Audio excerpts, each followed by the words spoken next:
New York City's village is filled with ghosts, ghouls, and phantoms.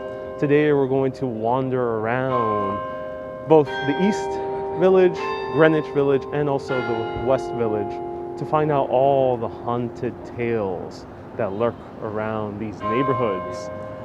I'm Ariel, you're watching Urbanist for the Haunted Village, and we're starting right now at one of the oldest churches in all of New York, which is St. Mark's Church in the Bowery. Built in 1799 by John McComb Jr., very famous architect who also built the Hamilton Grange and countless other buildings that were associated with the founding fathers. This church is a landmark here in the East Village along 10th Street and 2nd Avenue. Right in front we see a display saying naming the lost, nombrando a los fallecidos.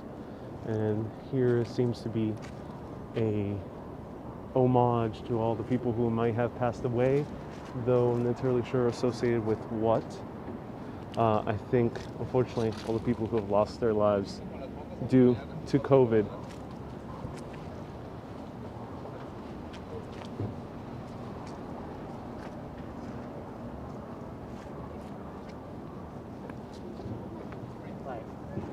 Heritage,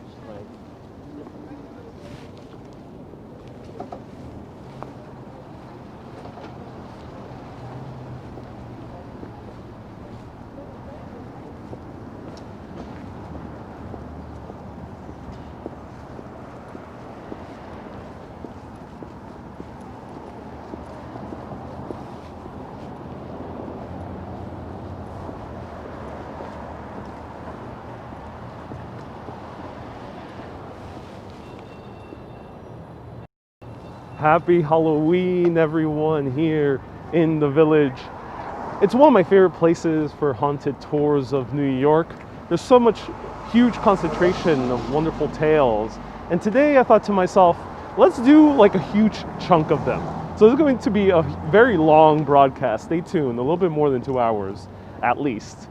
And the reason I'm doing that is I've been in New York for so many years. I've done so many haunted tours the past 4 years of running Urbanist, plus I've covered many haunted places around the city. But today, you know, as I look forward to doing more cities in the future, newer cities in the future that I haven't visited yet, I want to just go out this Halloween with a bang. As the famous Welsh poet who lived here in New York City said, his name is Dylan Thomas, don't go gentle into that good night. Today we're not going gentle in this good night of Halloween. We're going to explore as many stories as we can. And let's start over here. St. Mark's Church in the Bowery. It was built in 1799, but something strange happened in 1878. Right over here, unfortunately we can't go inside the graveyard, which usually is open during Halloween, but I'm not entirely sure why they didn't open up this year. We can see a series of stones.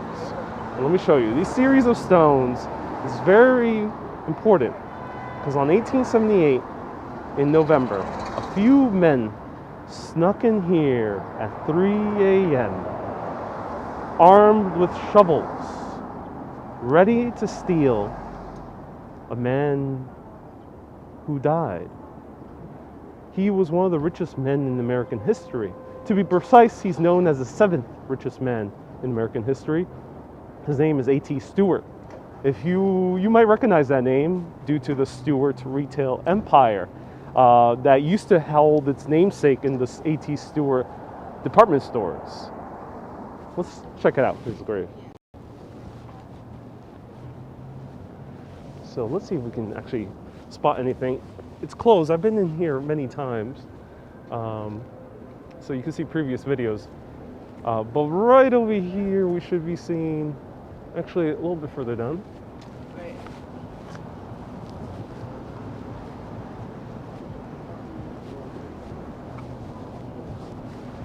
Let's see if we can see it from this side. Hello, CB. Hello, Annie. Hello, Elisa, K, TJ. Elisa says the scarf and the mask is a good color combination. Oh, I'm so glad you think so. Action Kid just passed 3 hours exploring the Halloween of the Upper West Side. Oh, cool, Robert. That's awesome. Hello, Judith. Hello, Tara. Hello, Toyosio. Hello, Sally. Cecile. Donald. Friends of mine got married in that church. Oh, cool, Donald. Yes, this church is a very popular church. It's known for a lot of awesome performing arts events here as well.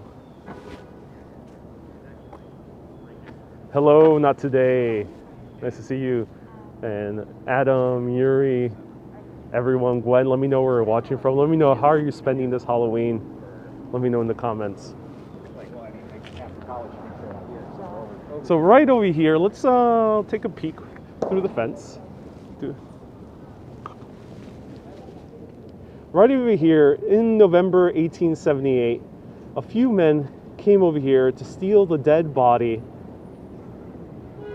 of the retail magnate A.T. Stewart. The thing is, the dead body was still decomposing, and as they escaped into that good night, they were dragging the decomposing body of A.T. Stewart. His flesh was dripping around and left a trail. But no one knew who these grave robbers were and why they decided to steal A.T. Stewart's body. This ended up becoming a gigantic sensation. Nobody knew where A.T. Stewart's body was located. Here is a political cartoon showing the ghost of A.T. Stewart. His empire was split up into a bunch of pieces because he did not have any heirs except for his wife. His grieving wife was left without a body for her husband. Though A.T. Stewart wasn't known as the best guy to be around, especially later in his life, he was known to be very cranky with his employees. He even fired one of his carpenters because he lost a single nail. Well, they start scavenging and asking around who stole the body, trying to find if anyone laid claim to it. They put on newspapers and dozens of people claimed to have the body. Now, one reason they might have thought that the body was stolen was because at that time there was a practice called phrenology. And phrenology was the study of skulls. Unfortunately, that study was marred in racism as well, of course. So it's a very, very kind of dark stain on our scientific past. But one aspect of phrenology is that people wanted to study the skulls of famous individuals, specifically individuals of great note intellectually. Thus, they like studying the skulls of people like Mozart. Maybe A.T. Stewart's skull wanted to be studied because he was a man who grew to such immense power and wealth.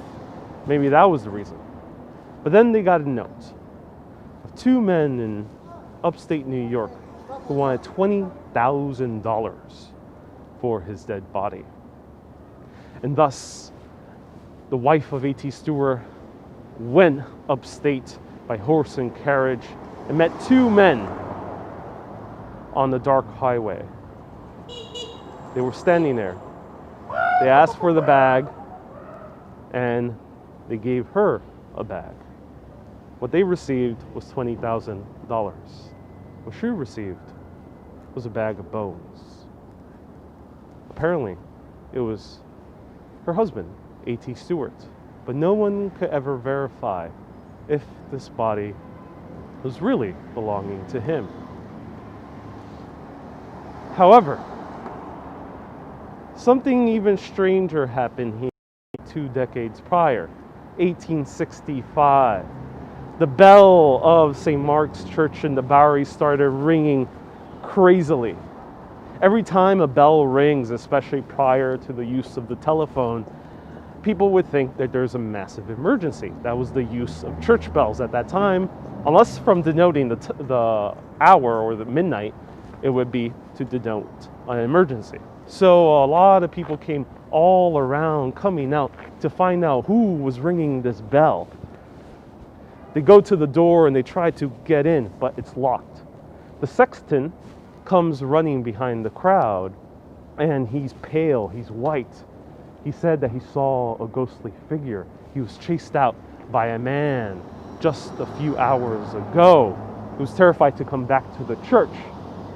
But now that the church bell was ringing, he had to come back.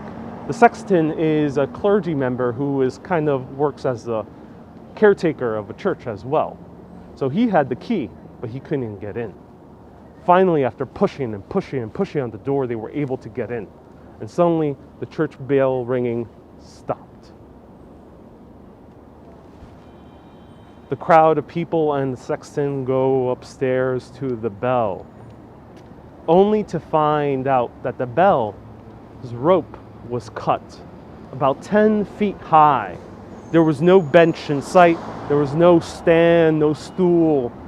It was impossible, physically impossible for anyone lower than, say, 7 feet tall to be able to ring that bell.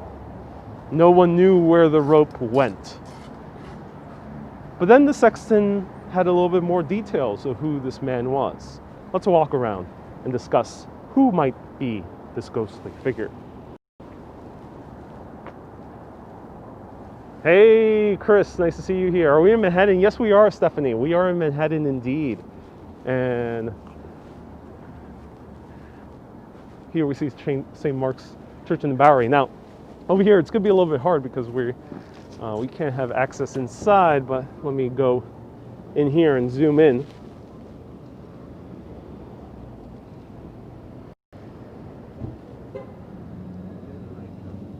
See right there.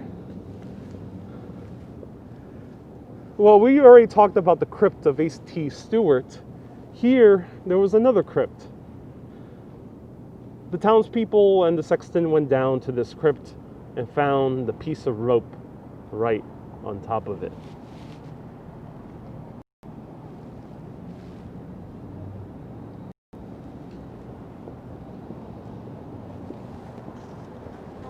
Hey, Patagiotis, so many mods in this chat. Yeah, I have a few mods. Thank you everyone who's modding on YouTube, and welcome to all the Facebookers. Michelle, haven't seen you in a while. Hopefully the Aldecoa family's doing well. It's a lovely little Episcopalian church. It is. It is. It is Judith. Hello, Rosaline. Angry Azraelina, nice to see you here. Hello, Cassandra. Hello, Irene. The other Irene, we have a few Irenes tuning in. Jackie, thank you so much for the stars. King is being... Oh, I can't pick that comment for some reason. There it is. Yeah. King is being a king, giving £2. Thank you so much, King, for sponsoring this video. I appreciate it. Well, 1744, a little bit more than 100 years before this incident of the church bell ringing, the mansion of the Stevenson family, which was located around this area, which is now modern-day Stevenson Street, was burned down to the ground. It was left in the rubble.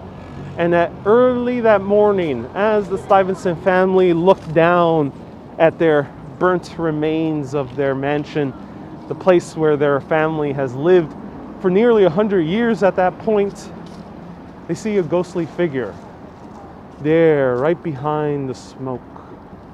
That ghostly figure, they say, is wearing old Dutch clothing. The man has a peg leg. They think they saw their grandfather, Peter Stevenson, mourning the loss of the house he built here in the village, which he called his bowery. Bowery is the Dutch word for farm, ended up being the namesake of part of the name of this church and the namesake of the Bowery Street right nearby. Well, the crypt that in 1865 they go and find the cut piece of rope ends up being the crypt of Peg Leg Pete. Who's this guy? Well, this guy was the last Director General of New Amsterdam, the Dutch New Amsterdam, before it became New York on behalf of the British. He was known to be a very stern fellow, a curmudgeon. He didn't like all the revelry that was happening all around this colony because a lot of people were drinking a little bit too much and not doing the best of business. He thought the people who lived here weren't taking it too seriously. He also wasn't as tolerant as his other co-workers because he didn't work for the Dutch crown. There was no Dutch crown. He didn't work even for the Dutch government. He worked for the VOC, which was the West India Company, one of the most richest company in the entire history of the world. Adjusted for inflation, it would be worth $3 trillion. So he was a company man, but he wasn't as tolerant as his fellow company men. He didn't like Jewish people celebrating. He didn't like freed Africans. He didn't like many other people. He's very intolerant for that. This is the man that they hear late at night. In the 1930s, a priest was giving a sermon inside here and was shocked, turned pale in front of his crowd of parishioners, and they were wondering what is happening. He ended up saying that he saw a man singing Calvinist hymns in old Dutch clothing, Peter Stevenson. People since then have heard a peg leg being dragged across the church floors. He was named Peg Leg Pete because in 1644, while fighting on behalf of the VOC in the Caribbean against the Spanish, a cannonball was shot directly towards his leg and he lost it, replaced with a wooden leg with steel shackles. Peg Leg Pete to this day still roams this very church.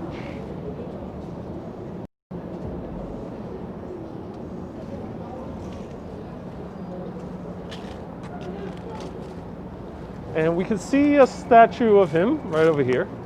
We'll point it out. See if I can get a good view. A little bit hard.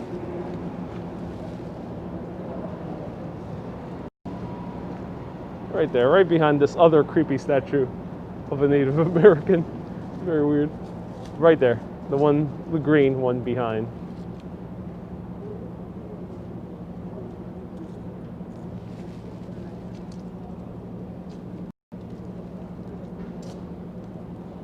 Kathy says, Boardry is today's word for farm. Yep, indeed. So informative, loving your tour. I'm so glad you do.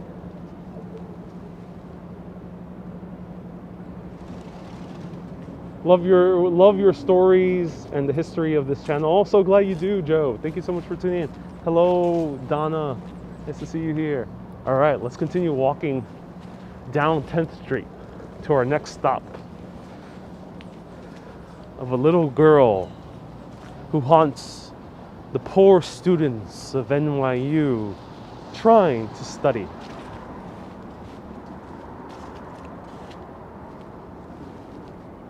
Here's the park, which recently was renovated, which is nice. Hopefully they open it up soon.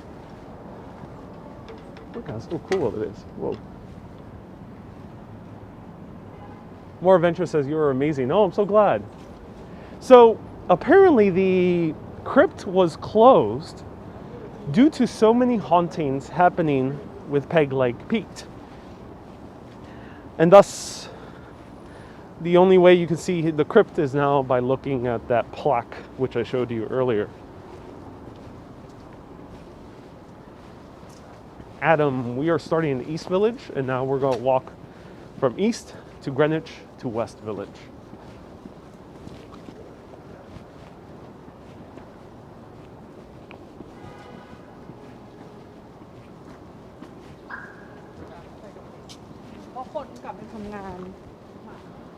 Beautiful houses here. Absolutely love the vibes.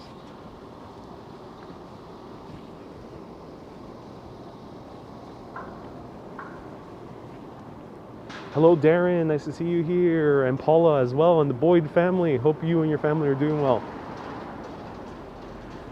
So pretty after the rain. Hey, Joe, I'm so appreciative. Thank you so much for sharing on Facebook.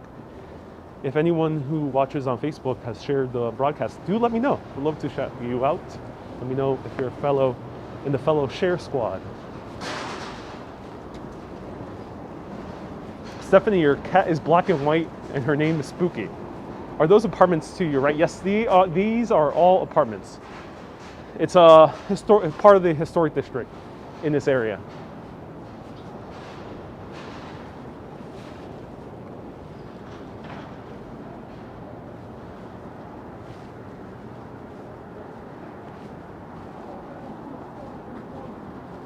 And now we're getting to 3rd Avenue where we're going to see more businesses.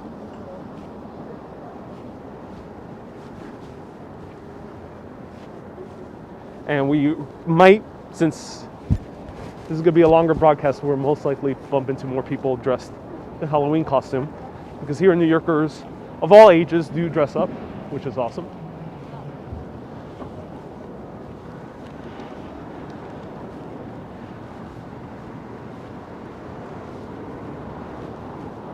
Now maybe, just maybe, Peter Stuyvesant's ghost still haunts this area because of the rapid development that has happened here. I mentioned he's a bit of a curmudgeon, so maybe he doesn't like gentrification, which is something far scarier than even a ghost. Dun, dun, dun. What is that? Creepy car over here, truck. Oh, that's very creepy. Too creepy. There is even a crucifix inside there. I don't know, the combination of a crucifix and weird dolls. I like them both individually, but not together.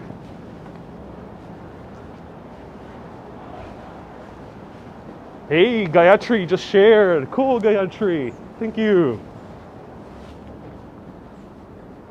Susu says, beautiful day for your tour, unlike the past couple days here in Boston. 3 inches of snow. Here has been also rain. So I'm glad it's sunny today for this Halloween. Kay shares my TikTok stories. Thank you so much for sharing my TikTok videos that I post on Facebook. Thank you. Are you going to the Merchant House Museum?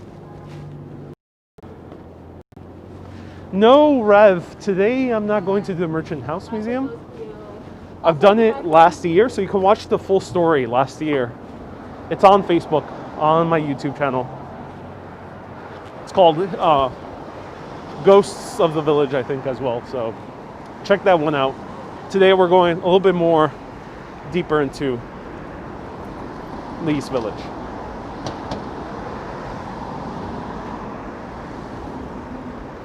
It's a great, great haunted story.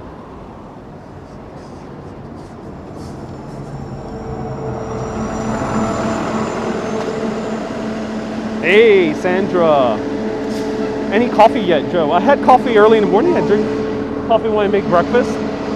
But not yet for my second coffee.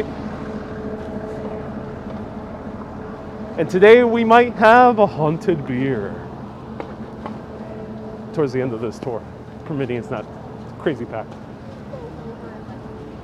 But let's take a detour before we talk about the little girl who haunts the NYU students. But speaking of students, people in costume, where do people get their costumes here in New York? Well, there is one particular store. Let's see if it's open. But it is the biggest Halloween store you'll probably ever see.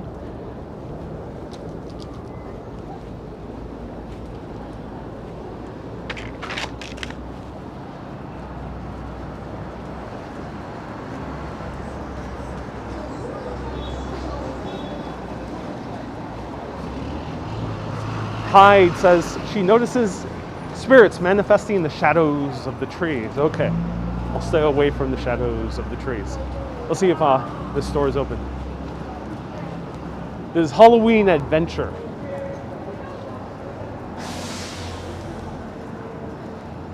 Oh, we have to enter the other way. I'll show it to you from the outside. Halloween Adventure.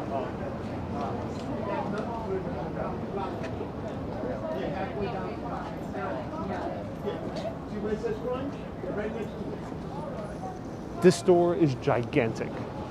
Literally gigantic. And right next to it, there's also another store called the Gothic Renaissance. Here they sell a lot more risque items and more expensive items. Here we have a flapper dress. Like a Romanesque lady gladiator, I think.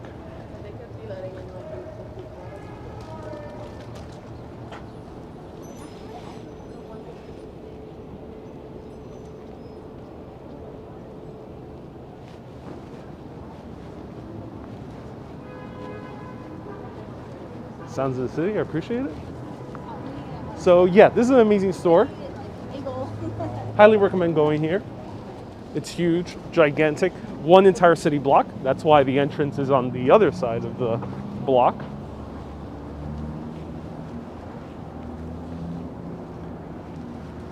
And the store was established in 1996 and then expanded to both sides of the block in 2004. And also has 2 floors because they also have a basement level. So for all your Halloween needs, and it's open to, year round, so it's also good for costumes in general.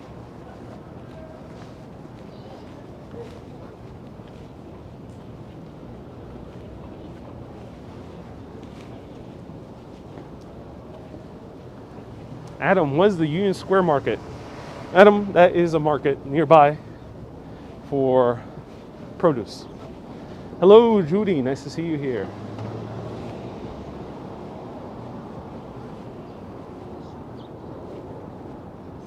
Darren says, looks nice. I've been sitting here all day because of the storm in this area. Uh-oh.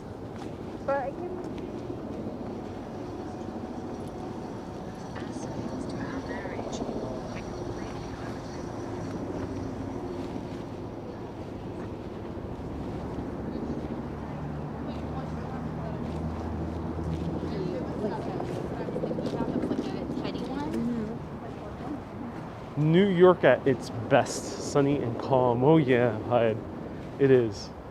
Hello, Diana. Happy Halloween. So here we are.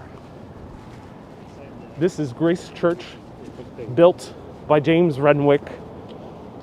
You might recognize that name because he popped up twice in our Washington, D.C. tours. There's a museum located in one of the buildings he constructed right along the mall called the Renwick Gallery. He's also famous for St. Patrick's Cathedral. And what time do trick-or-treaters come out? Usually in the more residential neighborhoods where there is a lot of kids. So I would say you have to go Queens, you have to go maybe uptown Manhattan, maybe more in southern Brooklyn. Those kids can start trick-or-treating as early as 4 p.m. usually.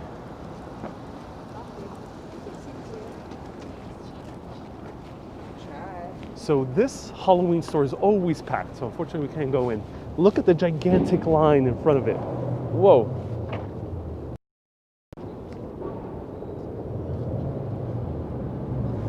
Crazy, crazy line.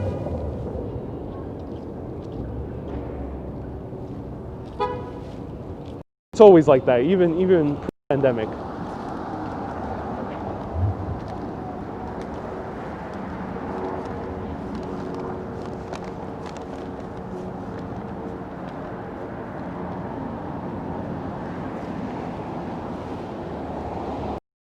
Now you would think this church is haunted.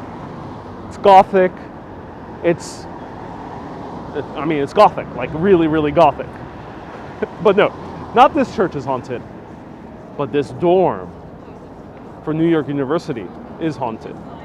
This is the Brittany Residence Hall in New York University, one of the most expensive universities in all the United States of America. This is probably a very expensive dorm as well because it's right in prime location. This started in 1929 as a hotel. There was a bunch of like mini hotels popping up all around New York City during that time. But this hotel had one specific feature. If you go all the way to the top, to the penthouse, nowadays, if you know any NYU students, you can ask them, hey, where do you study? They might tell you they study at the library, or they study sometimes outdoors. But if they belong to this dorm, they're studying in the penthouse, because the penthouse was re-renovated from its former use as a speakeasy. Yep, there was a hidden speakeasy at the very top floor back in 1929, just a mere short few months before Prohibition was repealed.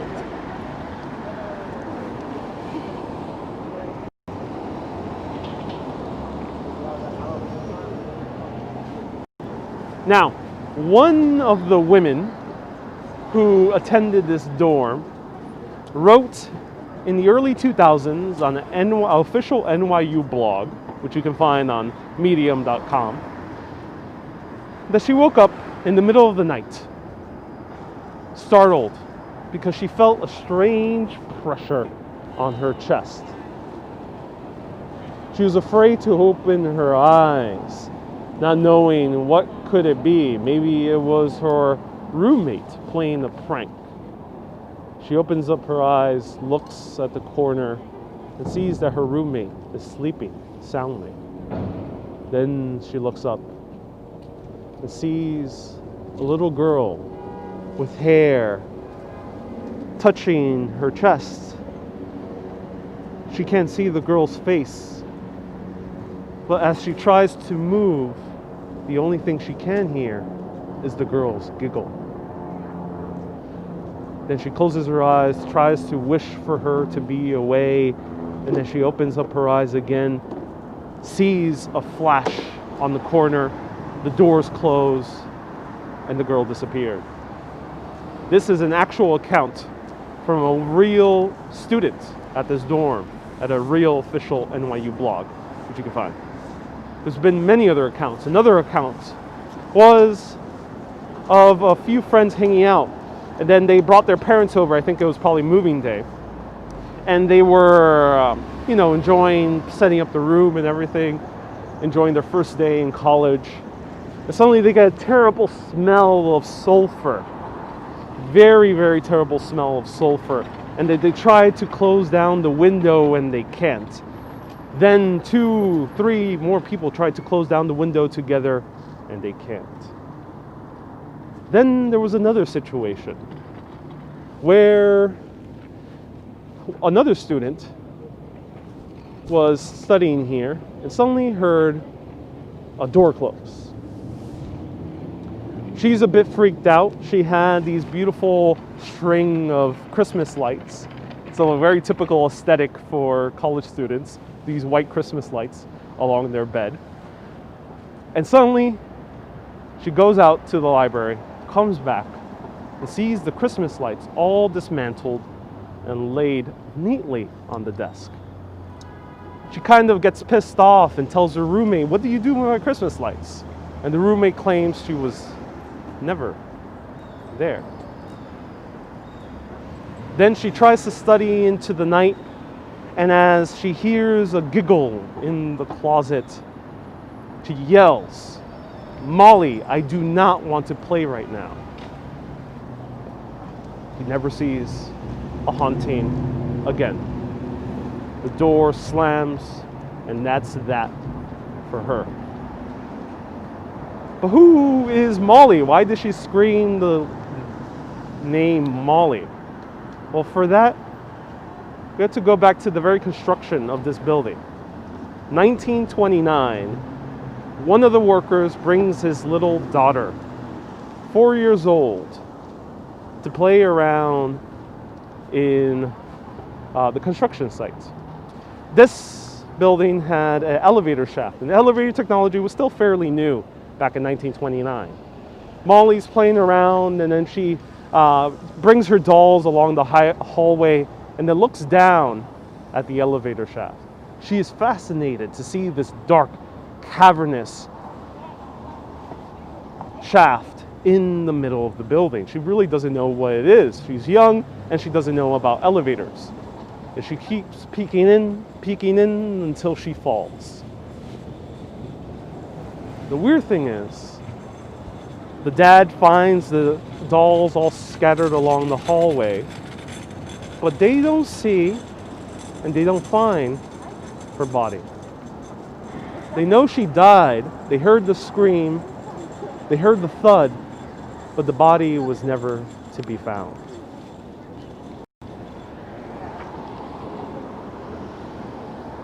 Zapata, Molly's a drug, so she was not making a euphemism to the MDMA drug, Molly. Hello, Renan, nice to see you here. Hello, Susie.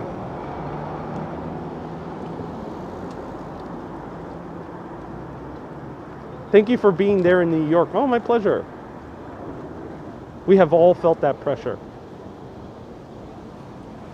Susie, I was too dumb and poor to go to NYU. Oh, no, Susie. Maybe it's a blessing in disguise. This is a very, very expensive college. And I think what's scarier than any ghost, even a giggling little girl, is student debt. I think that's far, far scarier.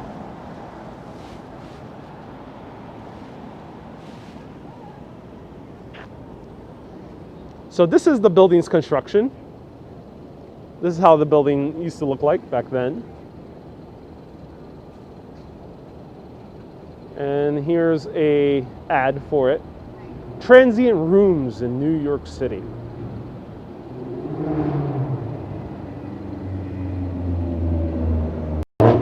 So a ghost hunter came over here a few years ago in the early 2000s. This is also published online. And the ghost hunter finds a very interesting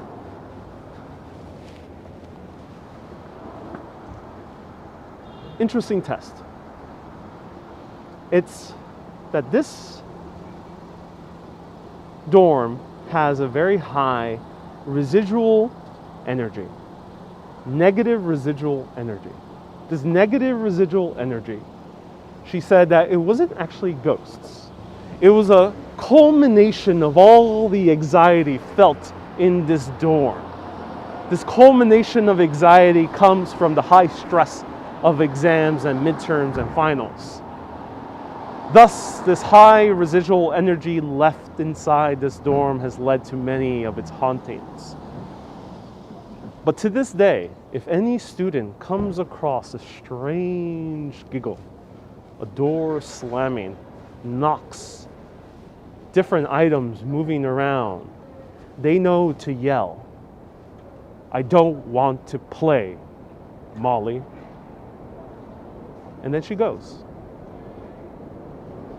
However, I experienced something extremely scary here myself.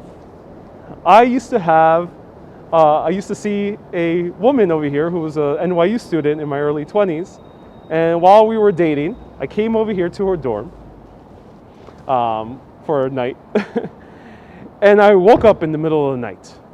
And suddenly I saw a woman with a mask, and I was terrified. But quickly I ended up realizing that woman with the mask was her roommate, who was a very, very rich girl who loved to do those facial cleansing masks. And to me, seeing that in the middle of the night was so scary. So that's my scariest experience here.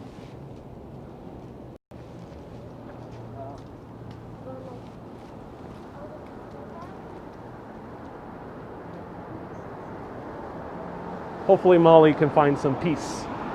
Now, let's go to another park that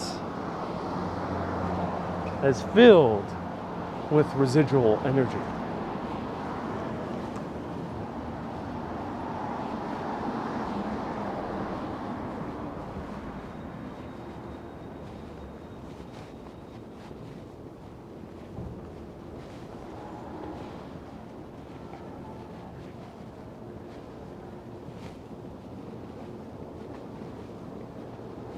Poor Molly wants to play, indeed she does.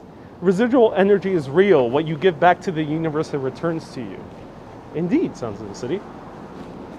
David says, who you gonna call? That's a good question. Who do you call when you see a giggling ghost in the middle of the night? Go to the cementerio, please, Renan. I'm a bit far away from a cemetery. We are in Manhattan, so not too many here. There's two in the East Village. But no haunted history as far as I know there.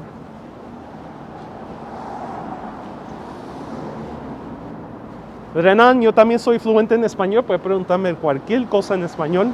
Hay dos cementerios aquí, estamos bastante lejos, no hay tantas historias de fantasmas ahí.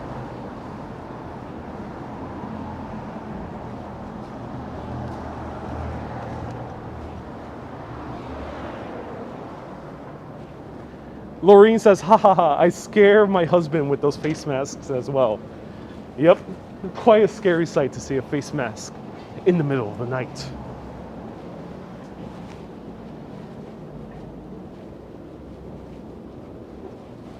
Roma check. You're streaming too? Yes, I am. Had to bounce back between me and AK. Kathy says, my sister-in-law called in a priest. She was convinced her house was haunted. Oh, interesting. How did that turn out? Let me know.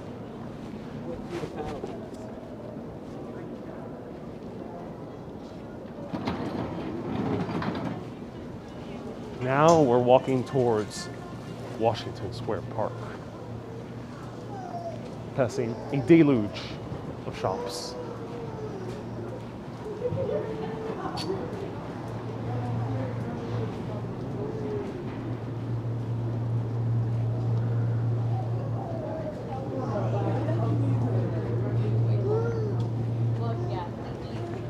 Hyde says, spirits are attracted to the nervous energy of the students. I can imagine. I can imagine. Kathy, all activity stopped when you called in that priest. So interesting, yeah.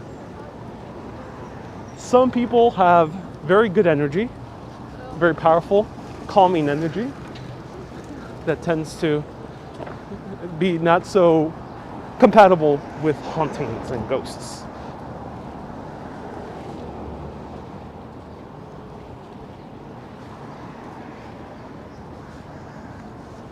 Adam, who am I dressed as today? I'm dressed as a very interesting, very frightening to some at least, but welcoming to others. A energy that has conquered Brooklyn with coffee shops and indie rock venues. I am dressed as a hipster. Dun dun dun. Here at Brazil is the Day of the Dead. Interesting, isn't that on November 1st? Also, there's All Souls Day. All Souls Day. Are these transplant ghosts or native ghosts? That's a good question, Cruz. Some of them are native ghosts. Some of them. CV says, where's my beard? Uh-oh. Forgot my beard at home. No, it's hiding underneath my mask.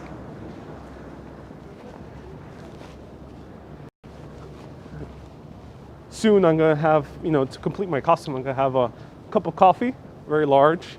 I'm gonna have a stack of vinyls underneath my arm because I just went record hunting.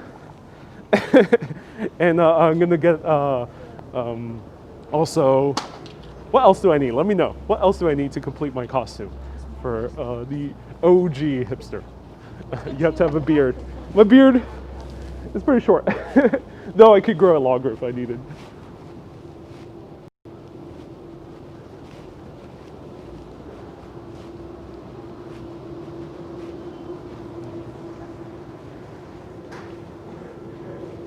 I need an avocado toast, says Susie. Ooh, great accessory. Love that.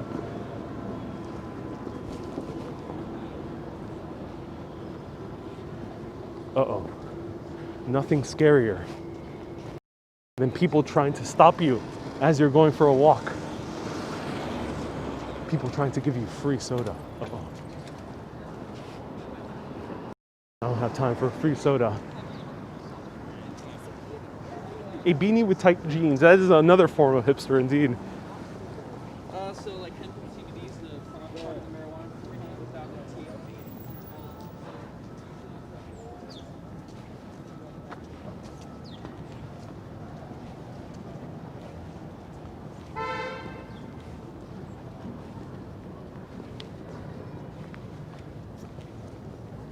Here we're in Washington Square Park.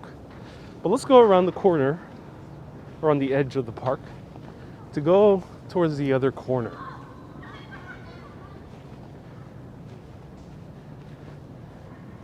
Deanna says, you're always on point. I love your style, and you could walk the streets of New York fashionably. Darren, are you making a reference to a very, very old video? Darren says, Jews for Halloween Jesus. Great reference to a very, very old video. I think it was like my 7th video or something like that. Roman, am I going by the hanging tree? I am.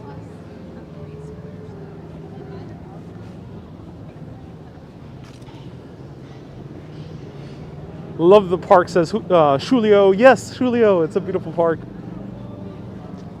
David says, I had a median woman come to a sale years ago and proceeded to tell me about roughly how my parents died. Oh, I was tempted to have her do a walkthrough, but my neighborhood convinced me not to. I have to say she was pretty convincing. Interesting, David. Oh, wow. Hello, Rose from Puerto Rico. Bienvenidos. Is that the jacket with the gold buttons? No, it's a similar jacket. It's a similar look to it, but not the one with the gold buttons. Here is the Washington Square Park Arc. Hello, Alexandra. Says good live stream. Welcome. Sharon has a joke. Why couldn't the skeleton go to the dance? He had naughty. Oh, I don't quite understand that joke.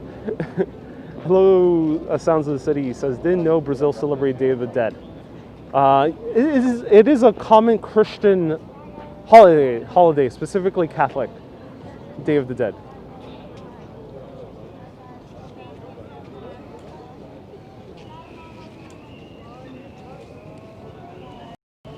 So right over here is Washington Square Park Arc. It was constructed by Stanford White, who he himself had a very, very dark past. But today we're not going to talk about Stanford White. It's a bit too real for these ghost stories tales. This arc, when they were building it in 1889, a few of the people who were constructing it end up coming across something hard. They end up digging and digging and boom, they hit something hard, metallic. Another person was digging, boom, they hit something stone. As they dig further and further, they found more stone, bones, and coffins. This site was covered in them all around. Here we have a photo, let me show it to you, of all the bones that they end up finding. Every time they do any type of new construction, Con Edison also a few years ago found even more bones and skeletons. And it's because this entire park, specifically this half, is covered in them. This used to be a potter's field. Potter's field is where they would bury either the dead who are unidentified or the dead who can afford their own grave. Over 20,000 people are buried here. Still, to this day, they were never exhumed. Whenever they do construction, they try their best to build around it, but they still build nonetheless and leave the bodies there. However, late at night, people see a green miasma. This green mist, specifically in this corner of the park. No one knows exactly what it is. And no, it's not people smoking marijuana. Though, if you get a second-hand high, you might see the green miasma yourself as well. Maybe it's that, or maybe it's something else. Let's go to the Hangman's Elm, the oldest tree in all of Manhattan.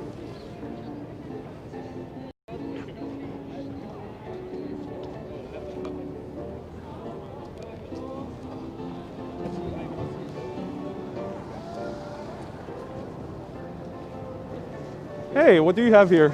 I'm giving out free samples of a hemp-infused seltzer. Oh, cool. I would love to try one. I've got lemon, lavender, raspberry, lime, pomegranate peach. Which do you have a flavor? Raspberry lime. Cheers. Awesome. Thank you so much. Have a good day. You too.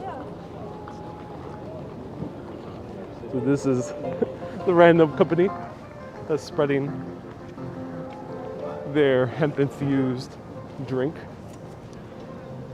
So let's go. I'll show you a little bit more of the arc actually before I go to the corner.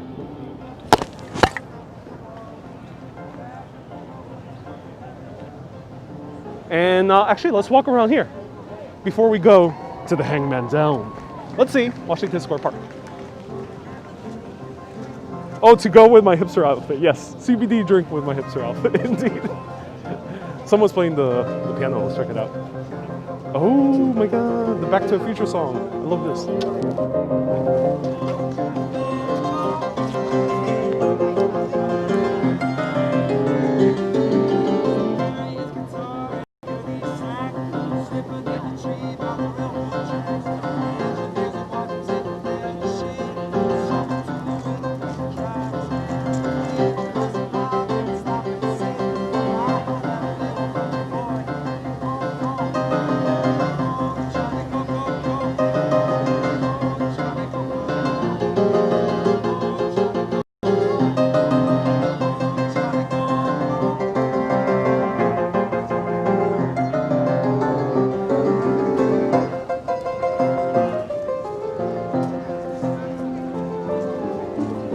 What is specifically under the arch? Bones. Lots of them. 20,000 people are buried all along this park. Nothing really much else except maybe infrastructure, the subway might pass underneath, other things like that. I'm guessing he didn't bring the piano on his back. No, he did not. He probably lives nearby or stores his piano nearby. So yeah, this is the Jerry Lewis song. Yeah, go Johnny, go, go, go, from Back to the Future. Great movie.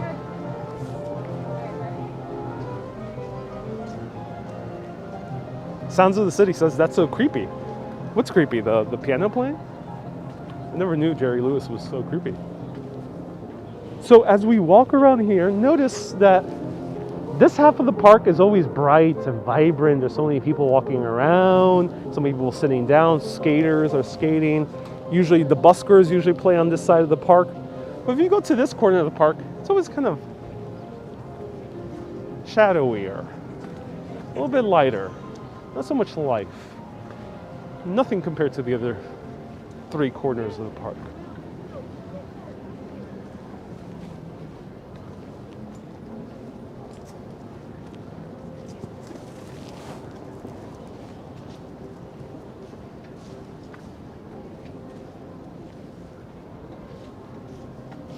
Oh, I smell the green miasma. I mean, marijuana. Definitely there is a strong smell.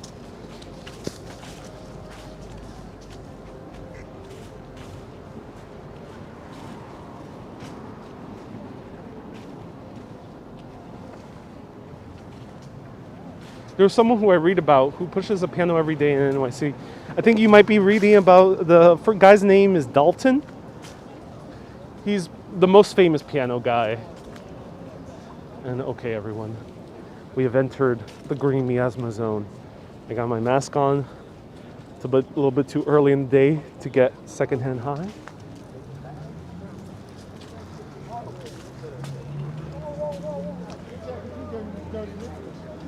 I'm plugging my nose because I don't want these ghosts to be seen as real. Marijuana won't do that to you, but I'm just being playful.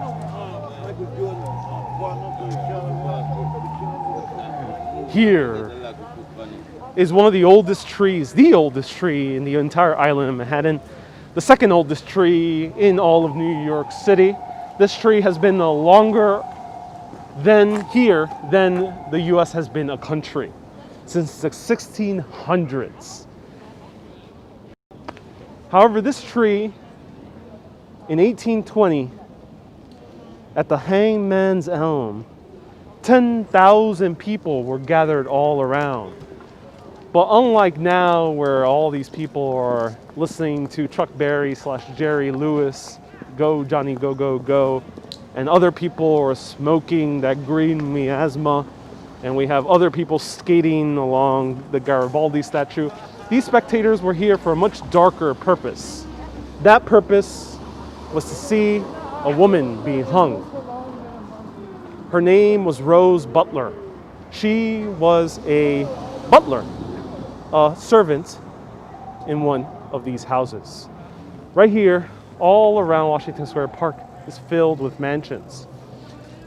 Actually, she wasn't a servant, she was a slave. Shortly before, a few of the mansions burned down. And the people of this neighborhood screamed arson. And they screamed arson, and it was specifically Rose. They pointed the finger at her. Now, there's very little evidence whether she was responsible or whether she was not responsible. No one truly knows. Maybe it was a racially fueled attack. Very strong reason that could be the case. But nonetheless, 10,000 people gathered here to see her being hung from this tree, the Hangman's Elm. Then a few years later, in 1828, the Marquis de Lafayette, who was the famous Frenchman who fought in the American Revolution, featured in the Hamilton musical as well, does a tour all around the US, including here in New York. And he's walking through Washington Square Park, which at that time was a potter's field. Or shortly right after was a military ground as well, as a military place where they would do practices. He ends up seeing 10 men hung at the Hangman's Elm. Apparently these men were highwaymen. Highwaymen were people who would steal or mug you while you were going on the roadways around anywhere. And they would kind of hide behind rocks or hide behind trees and then ambush you and your horse carriage. He saw them being hung over here, hence end up gaining the nickname the Hangman's Elm. But the strange thing is that Rose Butler might not have actually been hung here. Her ghost might still linger here. She was hung maybe a few blocks away at what used to be the gallows, right along Minetta Creek. And Minetta Creek was known as Little Africa.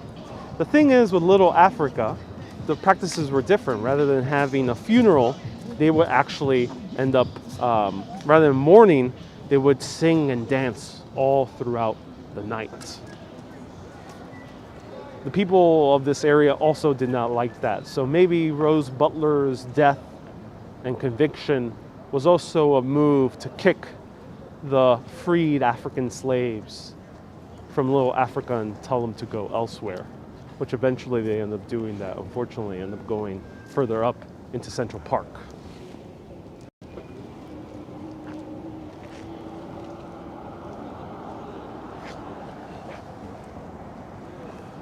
Hangman's Elm.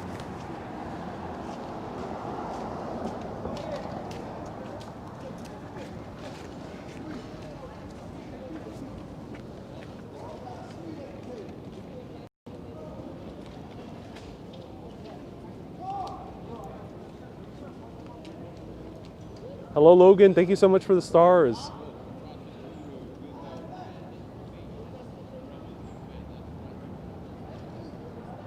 In this park, you could find the guy who trained pigeons. I haven't seen him in quite a while, unfortunately. Not sure where exactly he went.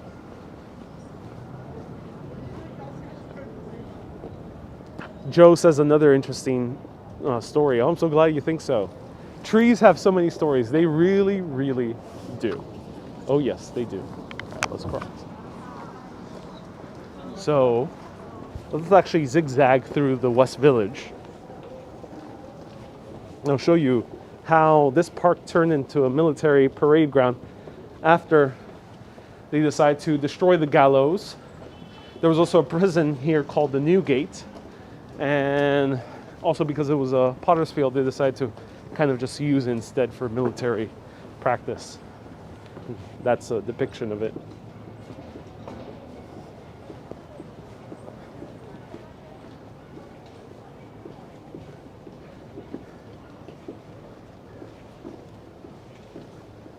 Sharon has another good Halloween joke.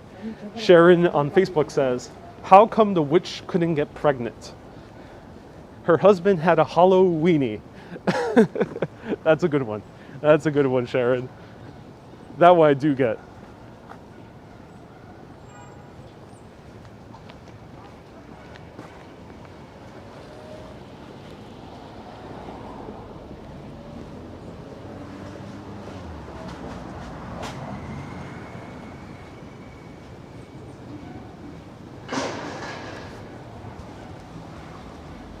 Here's NYU. NYU has a lot of hauntings associated with it.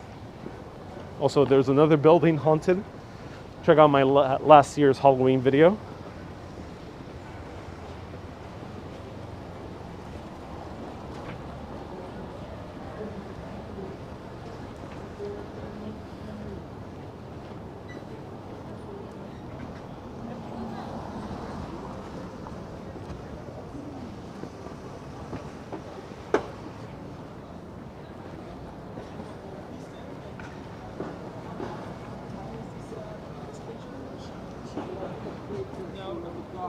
She's a goddess. She can have my blood anytime. Well, we just got one man who reported on being sucked in the neck by one of these goddesses.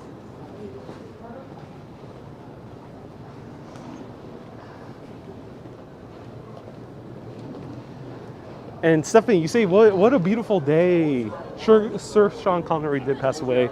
May he rest in peace. He was such a great James Bond. Did many other great roles like Indiana Jones's father.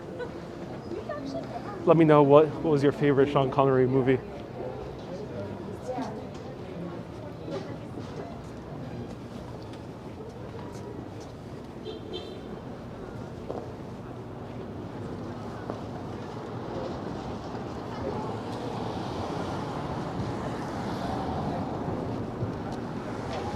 Is it cold for ice cream, Adam? Yeah, oh yeah. It's very cold for ice cream. So here we have another costume. We're gonna see a lot more costumes here. Lots of bars, people here hang out.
Forward right away. I got them in my house.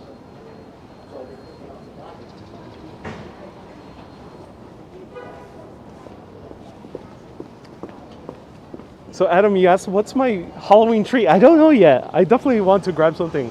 Maybe a donut will be my Halloween treat. I'm so excited.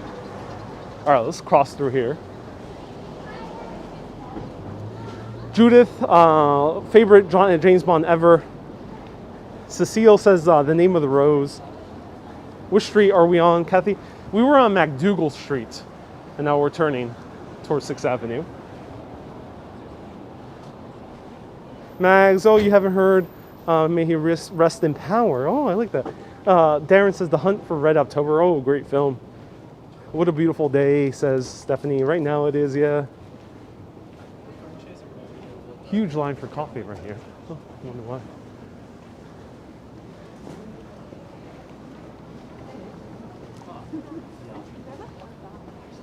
But it's much, it's like,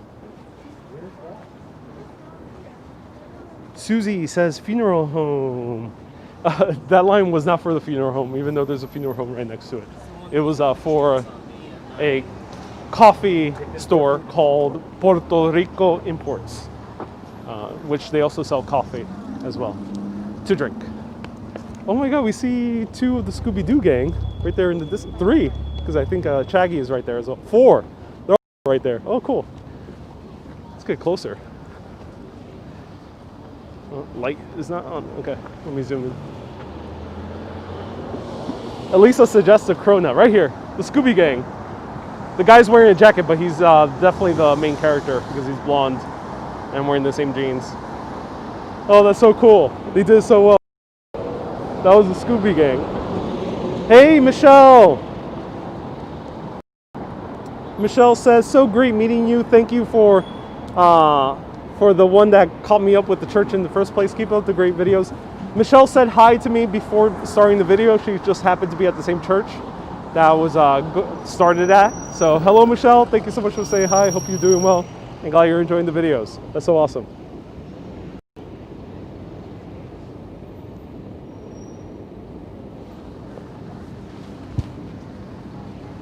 Yeah, it's an orange Porsche, Urbanist orange Porsche right there.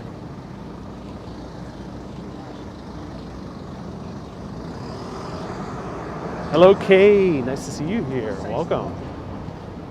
So we see some Pokemon right there in the distance. Oh, that's kind of cool.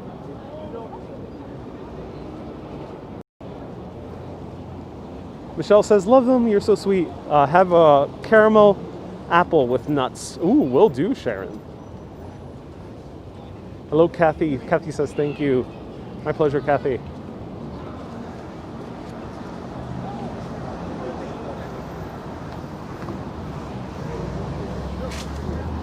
Yep, that was Pikachu that we saw earlier.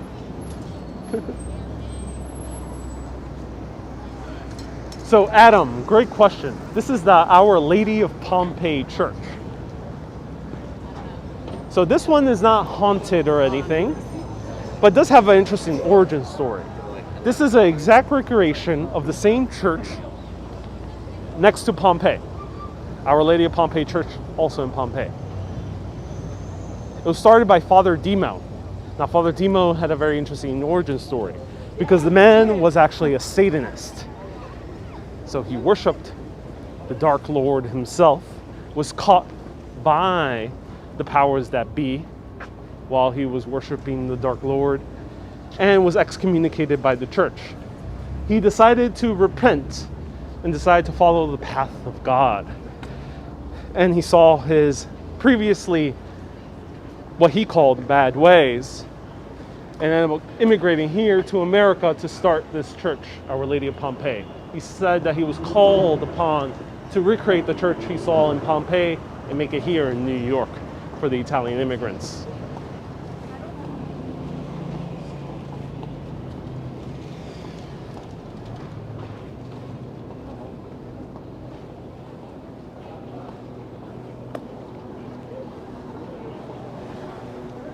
Action Kid might headed to the West Village. You might say hi. Hey, Action Kid. Yeah, definitely do say hi. There's Voldemort. Kathy. Ooh, the Lord that we should not mention.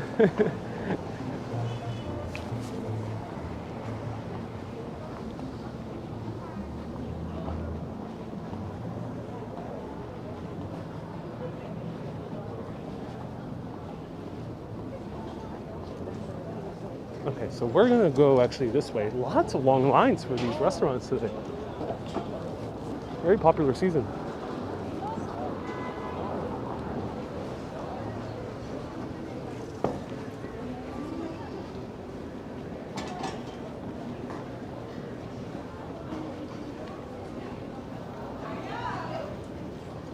Oh my God, that's a...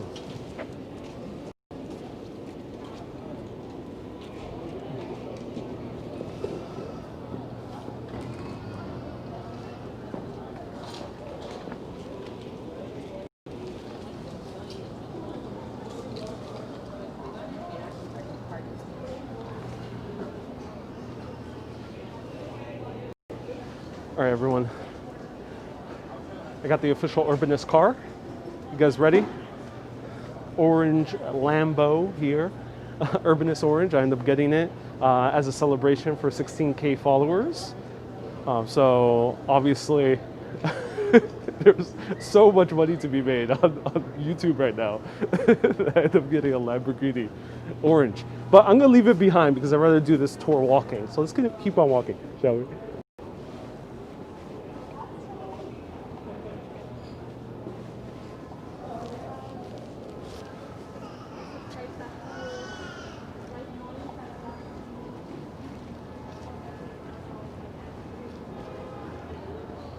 Are there Portuguese restaurants or stores here? No, I'm not entirely sure. There might be there's definitely bound to be some Portuguese restaurants, but I'm not sure in this particular area. Do you have a bag to collect treats? I do not, Adam. Joe says I'm gonna get one soon. Oh, I seem to have a recurring. There's already been 2 orange sports cars appearing in this video. So that's what Carl Jung would call a synchronicity.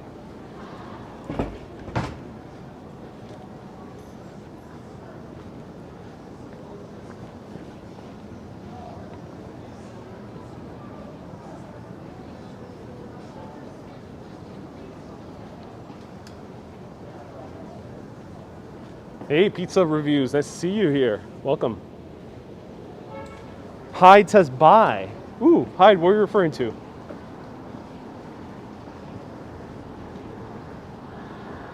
Well, I'd be streaming at night. Oh, I'm not entirely sure yet. Maybe. I'm not sure if there's any like things to see. There'll definitely be people outside.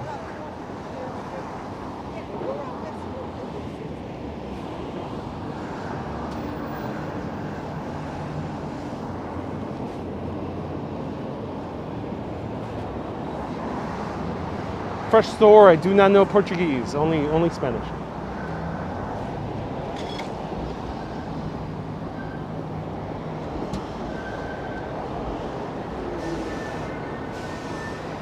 Yeah, congratulations, says Gayatri. Thank you, Gayatri. Do I have a bag to collect treats? No, I do not. The only treat I'm collecting is either a cronut or a donut. You have more confidence talking on camera than I do, says Christine. Oh, all right. Christine, practice does make perfect, though. So never say never.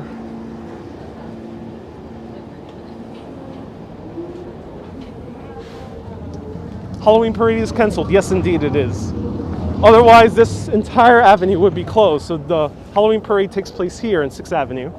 And its maximum, there has been 2 million spectators. Yep, 2 million spectators, making it the largest parade in America when it was running at its peak, which was around 2010, 2009. Then Hurricane Sandy hit, it was canceled then. And it kind of went a little bit downhill because there was bad weather a few times.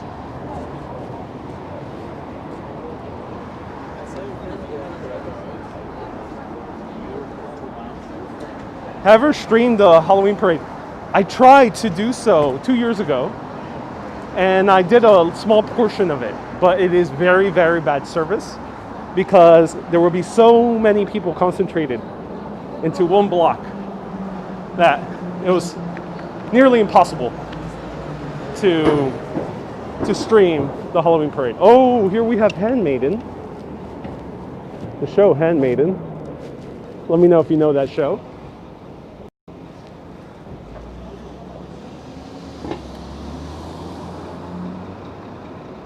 Ronald, thank you so much. I appreciate it, Ronald. Kumusta ka? Let me know how to say Halloween in Tagalog.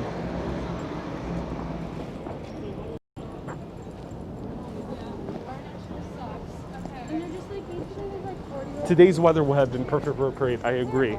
It's so sad that it was closed. Though, yeah, I think it is the right decision.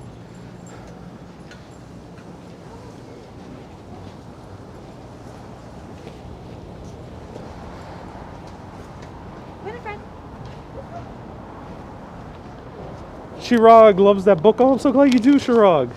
Yeah, I heard it was a great book. Here's one of my favorite coffee shops, Joe Coffee. Absolutely love this coffee place. Highly recommend it. It's always a great view.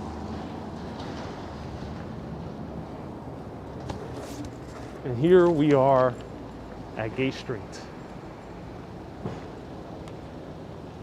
Angry, hello, happy Halloween to you too. Cecile says, yes, great show. I'm so glad you're enjoying the show.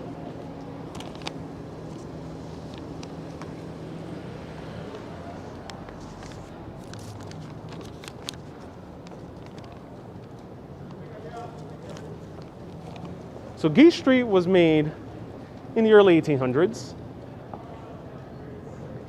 And then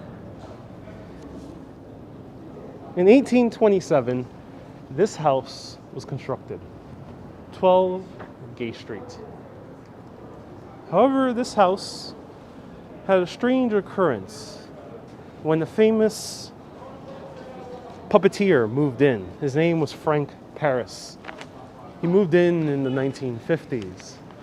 And suddenly he was confronted with strange happenings at 12 Gay Street. Here's Frank Paris. Frank Paris was most famous for, in 1947, he designed Howdy Doody for the Bob Smith show.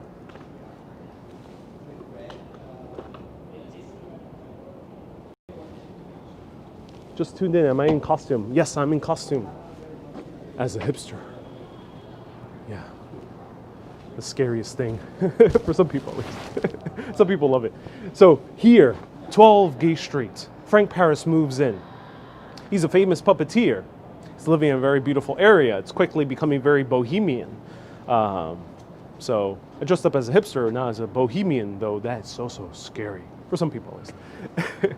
So he moved inside here. And suddenly, he heard strange noises coming from the second floor. He had a pretty small living space. He only concentrated himself on the first floor, and he didn't really use the second floor. And we hear knocking, footsteps late at night. He had a black spaniel dog who would start barking at the corner of the house. Barking all night long at some invisible force. He was a bit terrified because the dog seemed so agitated as if an intruder was invading the home. House parties were made over here and people would hear flappers talking about women wearing those beads and those short hairstyles, and they would see their ghostly figures late at night. Other instances, Frank Paris would smell so much stench of fried onions that he had to get away from the house. Apparently, he would smell the fried onions, but his partner, who helped him also in puppeteering, didn't smell it himself. And no, there was not a French restaurant down the block like there is today. So those fried onion smells were completely unrelated to any restaurant that might have been in the area. Well, Frank Paris had to call a series of mediums, but he ended up calling his good friend Hans Holzer. Now, if you're into ghost and haunted history, you might recognize this man. Hans Holzer is the original ghost hunter. So much so that his first book was called Ghost Hunter. But in a book, a few books later, he ended up writing over 120 books. He ended up writing Yankee Ghosts, where he talks about the strange happenings of Frank Paris. And Frank Paris claims that one day to his friend Hans Holzer, who was a professional paranormal researcher, that he saw a man sitting in the living room with a cape. He had a cape, he had half of his face covered, a big, huge hat, very dark, mysterious eyes, and dark hair. And no, it wasn't me. It was an apparition that he saw. Frank Paris never was able to shake the feeling because after his dog ended up passing away, he ended up feeling his dog passing across his leg. Other people who would visit him will also feel that same dog passing along his leg. So people really didn't know what was happening, so he ended up just moving out. But a few years later, in the 1960s, a man who used to live here by the name of Walter Gibson, right over here, ended up talking to a tabloid magazine. Now, Walter Gibson was a hypnotist, a magician, also a very famous writer. He ended up telling this tabloid magazine, and this is a true interview, so the tabloid wasn't making this up, though I think tabloids were the only probably publication that would cover this story. Walter Gibson ended up telling that maybe he's responsible for this strange apparition that would appear here late at night. Because he was responsible for writing a book, a series of books, a character who was first shown on a radio play played by Orson Welles, The Shadow. So The Shadow ended up becoming a gigantic sensation.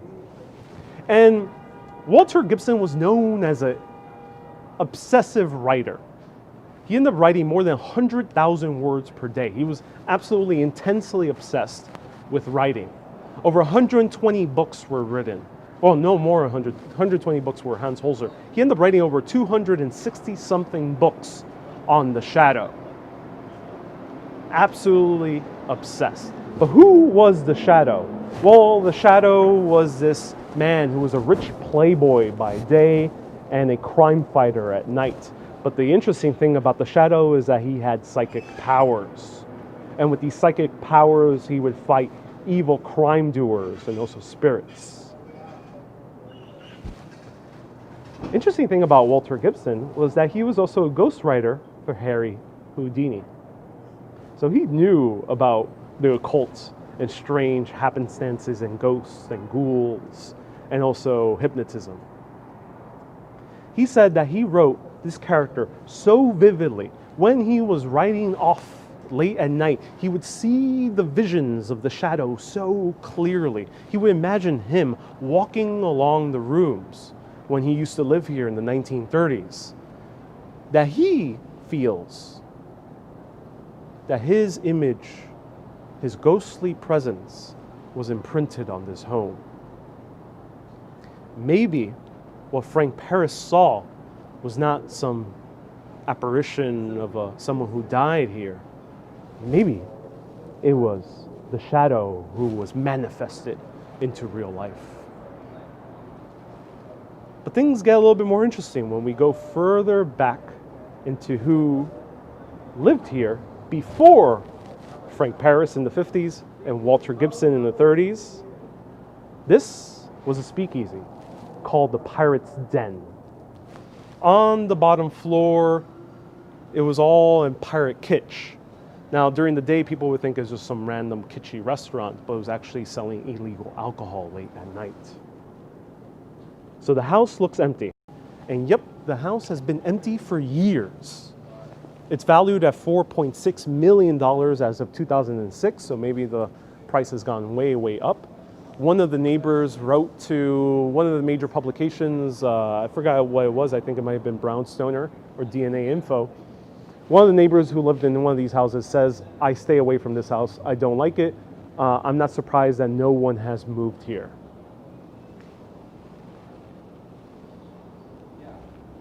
So who lived here before, during the days of the speakeasy? Well, that man was Mayor Jimmy Walker. But he didn't live here. He bought this house for one specific reason. Mayor Jimmy Walker was known as the fashionable, charismatic leader of New York who actually didn't care about leading, just cared more about the spotlight. Sounds familiar. Though Jimmy Walker had a little bit more charisma than some other similar leaders who might exist nowadays. He also had a way with women. He fell in love with Betty Compton and had a very public affair with her. Betty Compton is very famous for silent films and also for Ziegfeld Follies and a bunch of other variety shows. He bought this house for her. And here was where he saw his mistress. Not really hiding it from the public. Everyone knew. He was very public about it. He actually didn't bother hiding it at all.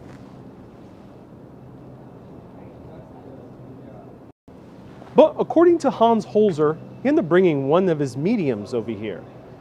And the medium said that she ended up sensing a spirit that was very angry at a man called Ming. Might have been a Chinese American who was involved in the opium trade. Apparently, this man called Ming was tortured here in this house, and his spirit still lives on to this day. She ends up claiming that there were other spirits that would linger here. But the most seen spirit is the man in the cape, wearing a big top hat, walking around merrily down the street, whistling away.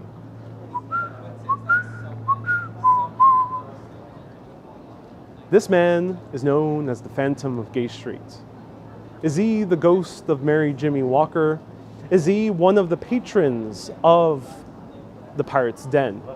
Or is he the shadow manifested into kind of this earthly realm, not in physical form, but in spiritual form? Well, no one knows for sure, but the strange thing I do know is that no one has dared to move into this house ever since I started telling this damn story. I told this story for 4 years. First time I told it was 4 years ago, so it was 2017 was when I told it. No one has moved in here yet. It's always been empty. I'm not sure why. Maybe it's because it's crazy expensive, or maybe because no one dares. Let's go to see another beautiful townhouse that was haunted. But unlike the hauntings that happen here, they end up befriending the ghost. Let's go to 11 Bank Street. And 4K Wanderer says, I'll buy it. Okay, 4K Wanderer, let me know who would buy this with the Phantom of Gay Street still living here. Let me know in the comments. The Pirate's Den used to be right here. There's bad juju in this place. You're a good storyteller, says Shulio. Oh, thank you, Shulio. Good work with all the graphics, too. I'm so glad you're enjoying all the graphics. So, if you want to see how this looked like in the 1800s, this is how it looked like. And the shadow ended up becoming a huge phenomenon, not just with the radio play, but also Alec Baldwin movie back in the 1990s, which is actually one of the very first superhero movies on the big screen. Well, at least predating the Marvel era. Why would you spend $4 million for a haunted house? I don't know. Some people would like it. They say the dead can harm you. No, they can't.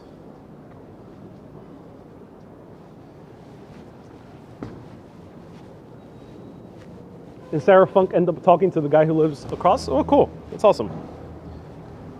It's actually for sale. I'm not entirely sure what's the current status. All I know is that it has been empty. And last time I saw a sales listing was in 2006. But if anyone wants to check and see if anything has updated, let me know.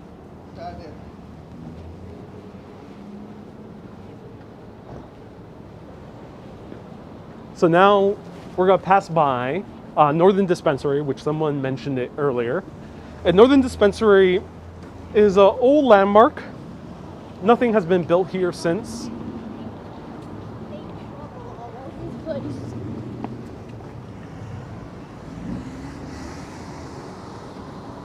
Hisami says, maybe someone could buy and open a haunted house. $4 million is a big investment for a haunted house. Good idea. Maybe if there's some weird millionaire who really loves the occult and hauntings. Can I see the street photo again? Yeah, sure. That's how Gay Street looked like. And no, it's not named after the sexual orientation. Probably named after an individual from the 1800s.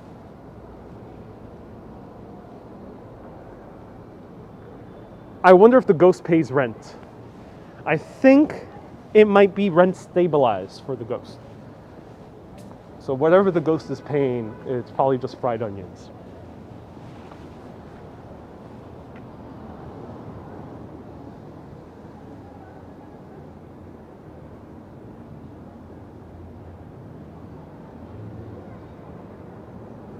I hope we get some trick-or-treaters in the next hour. Oh yeah, we might see some trick-or-treaters.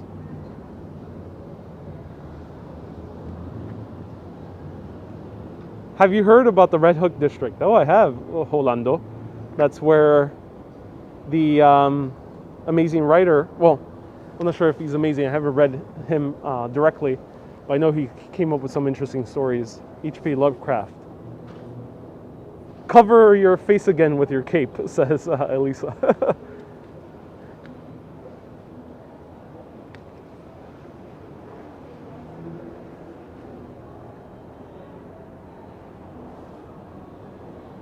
So Logan was asking about the Northern Dispensary. Basically, the Northern Dispensary was a clinic, hence the name Dispensary. Dispensary isn't quite what we know it today, which is a place where you will buy usually marijuana or cannabis. Back then, it was kind of more of a general term. For a clinic, you can come in. Now, according to lore, I'm not 100% sure if this is historically accurate, but this is a story told by many people, is that Edgar Allan Poe used to come here a lot. Edgar Allan Poe would get drunk. He was known for really liking his alcohol. But apparently Edgar Allan Poe suffered from a disease, and I'm not entirely sure what disease it was. Some people say it's genetic, that he would get drunk extremely quickly. So even after one glass of wine, he would be just raging drunk. And he will often come over here to seek some aid. So yeah, this is related to Edgar Allan Poe.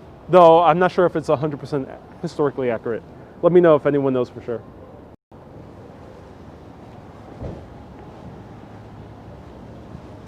CLP says, awesome tour. I'm so glad you're enjoying it. Have I been to the monster? I don't know what the monster is. What is it? Let me know.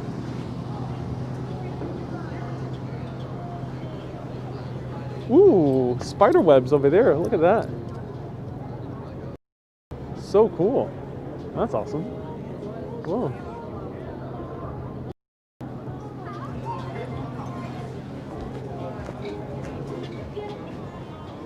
Amazing tour. Oh, so glad you're enjoying it.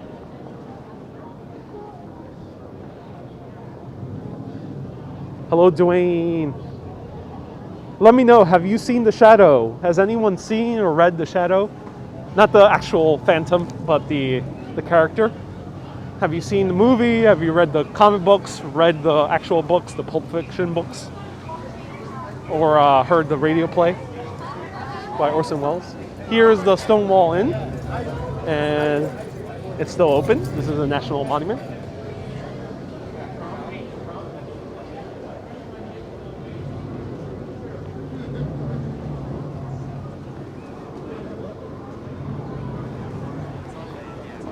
And life goes on. I'm so loving this on so many levels, says Pamela. Oh, I'm so glad you are, Pamela.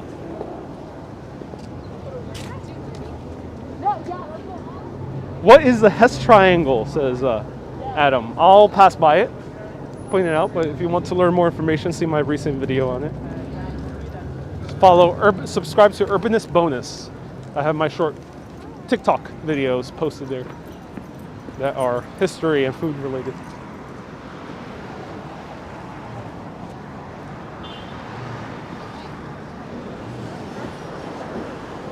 Hey, Pamela, your dad used to read us and quote the radio play. Oh, cool. That is awesome. Have you been to Oktoberfest in Germany? No, not yet. I can't wait to go.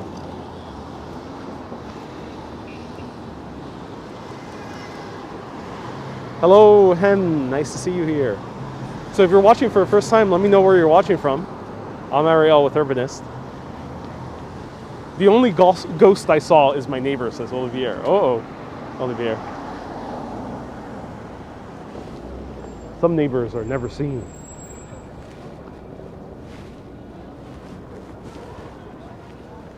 Ken, you had your teeth cared for in the Northern Dispensary quite a while back. Wow.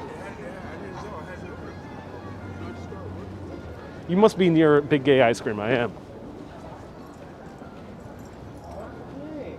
here is the Hess Triangle.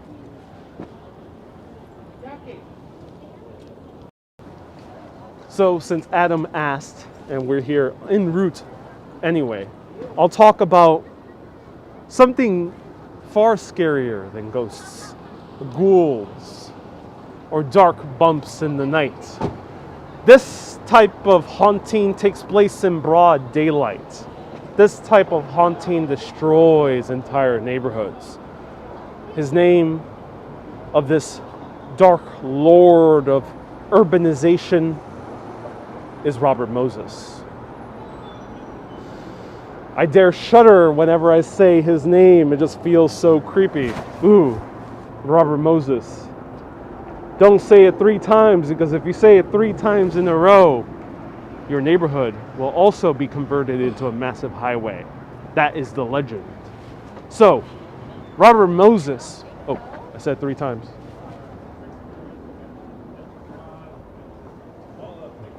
Okay, no highway. Ooh, okay. He ended up wanting to build a massive highway system through the West Village. That didn't work out. So the second option was to widen 7th Avenue and make it easy to drive up north-south. West Village used to be always kind of much smaller streets, which we're going to see soon. So a very rich man by the last name of Hess owned this estate over here, this entire area. And he refused to give away his house when they were extending 7th Avenue. Well, David Hess ended up refusing, and the timeline is a little bit off. This is not directly related to Robert Moses. Hess was moving here, lived here, and refused to give away. And they end up establishing eminent domain. Another very scary fact of urbanization. Eminent domain means that the government can take away your estate for a public good and give you market value for it. They end up doing that with the Hess estate. However, an intern at the city urban planning section ended up making a mistake. He ended up forgetting this triangular plot. This triangular plot ended up being omitted. Hess still owned it. And thus, he put a plaque giving a big FU to all the city officials. Let me read what the plot says. And they're already boarding up. Whoa, boarding up. Property of the Hess estate, which has never been dedicated for public purposes. There we go. That is the haunting of eminent domain here in New York City. Let's go to Bank Street. And we're gonna really crisscross away over here.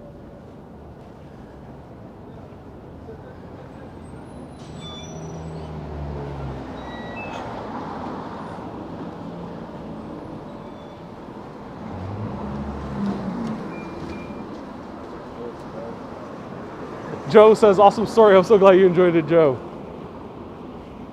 Hello, Jalisa. Nice to see you here.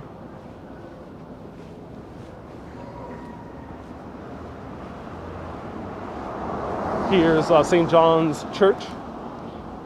Oh, some free condoms.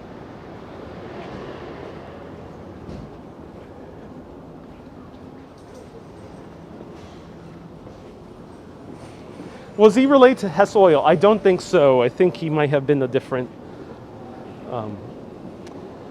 tycoon. I don't think so.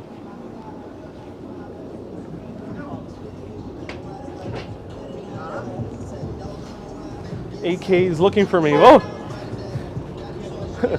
I gotta finish the tour, so maybe once I'm done, I'll reunite with him. Let's go this way to Bank Street.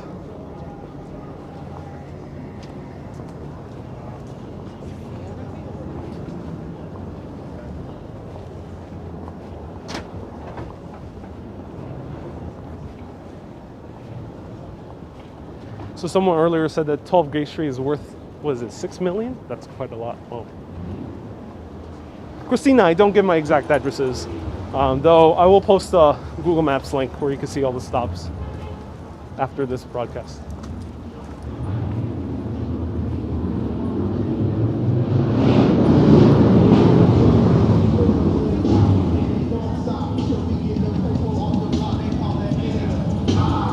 Uh-oh.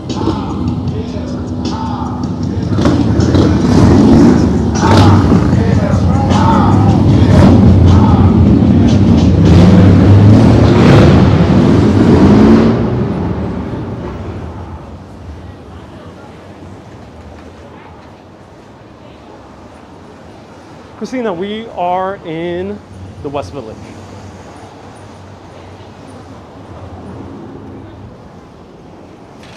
Kathy, maybe. Stay tuned. Maybe.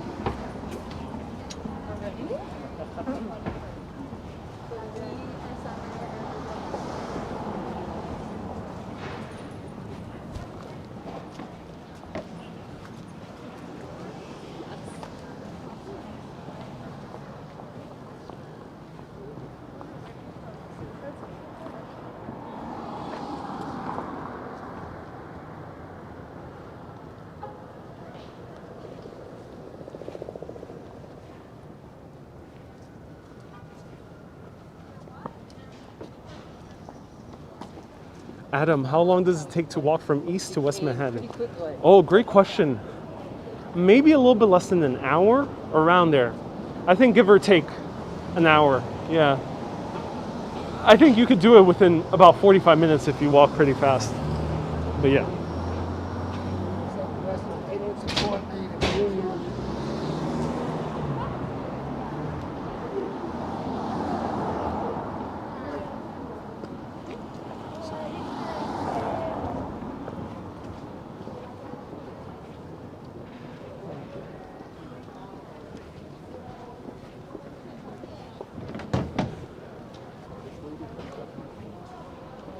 Sami, what's the borderline of the West Village and Greenwich? Oh, yeah. Water jug. It really depends. I don't know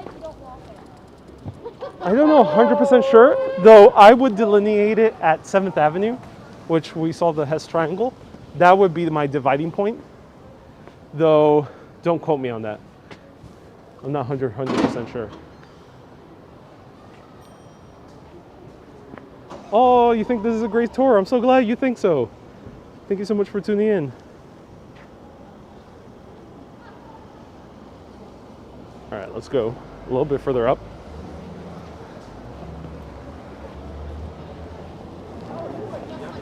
That's like my Io potrei, però appunto vediamo se... Everyone.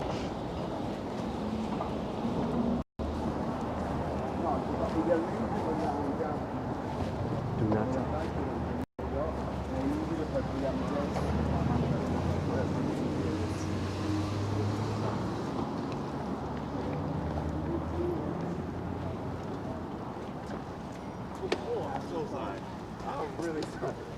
We see a wild action kid here in the streets of New York.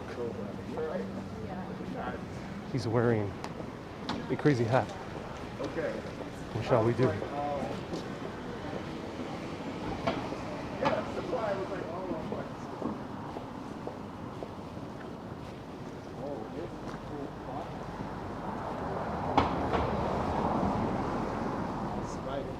Wow. Oh. Oh my gosh, you bumped into me Hey, first. how's it going, What's man? up, man? Nice to see you. Wow. Happy Halloween. Are you also on live? That's yeah. Oh, That's so the cool. second time you scare me. It's the first one was blushing. Oh yeah, bless you, yeah. How's your tour going on so far? It's good, yeah. I've been going on for like almost 5 hours. 5 hours, oh my Yeah, God. From Astoria, and I came down here. Are you gonna do another thing on at night? I might even just continue this for nighttime. Okay, I might Yeah. reunite with you then. All right. All right, I'm gonna continue Take on. care, Have a good day, man. Enjoy your tour.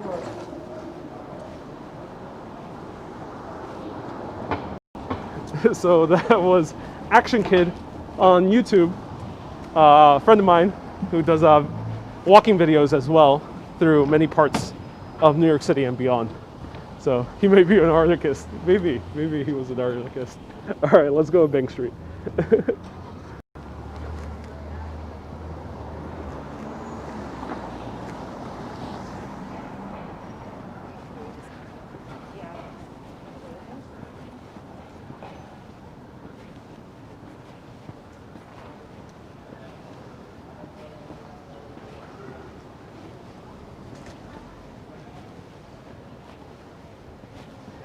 AK's all dressed up for the occasion. He really is. And Kathy says, "Hi, AK." And what a surprise, says Adam. What's his channel, Netherland? Action Kid. All one word.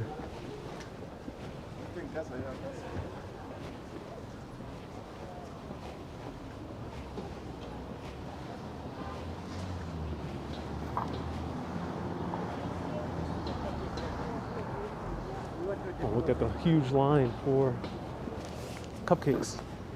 That's pretty big.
Joe, did I ever get my donut? No, not yet.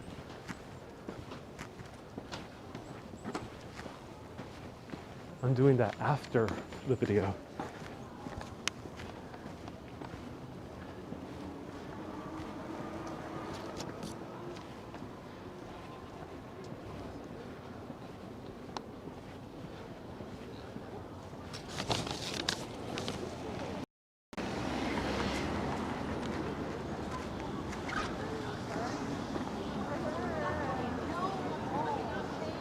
So here, West 4th Street coincides with West 11th Street, the intersects.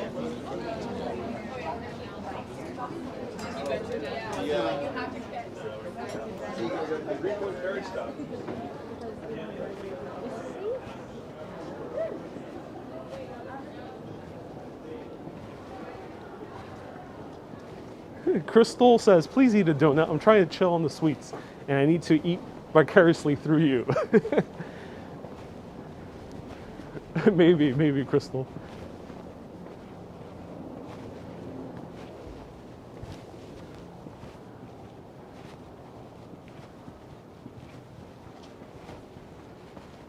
Jack, what are you doing besides walking? Oh, it's a haunted tour.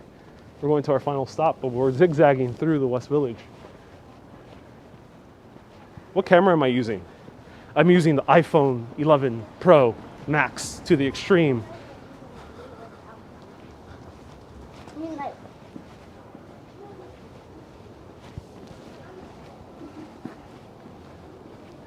If you see candy, take half. Like half of the entire bag. That's impressive. Hey, Olivier, esta gente con tan mascarilla cada día.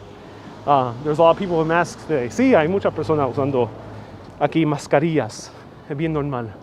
It's very normal for people to wear a lot of masks during Halloween.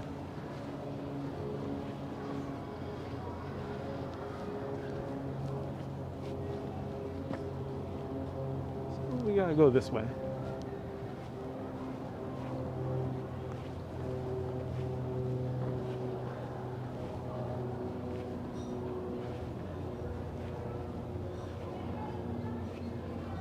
I like the shock you gave, Action Kid. Only on Halloween, otherwise it would not scare my fellow YouTubers. But only on Halloween.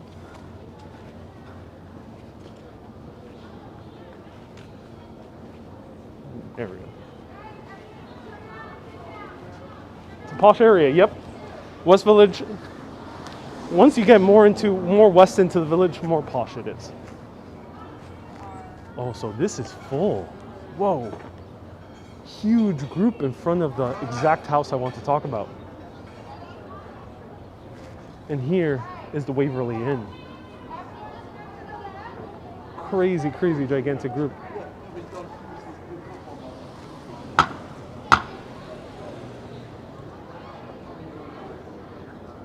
Elisa, does New York have the word dude? Dude is not questionable. It just means a person. Hey guy. Hey man. It's not derogatory. It doesn't have a second meaning. Usually it's more in the masculine form. So, am I going to partake on the Halloween cocktail on this stroll? Says Roman. Maybe, Roman. Maybe. So this is packed to the brim, the house I want to talk about, 11 Bank Street.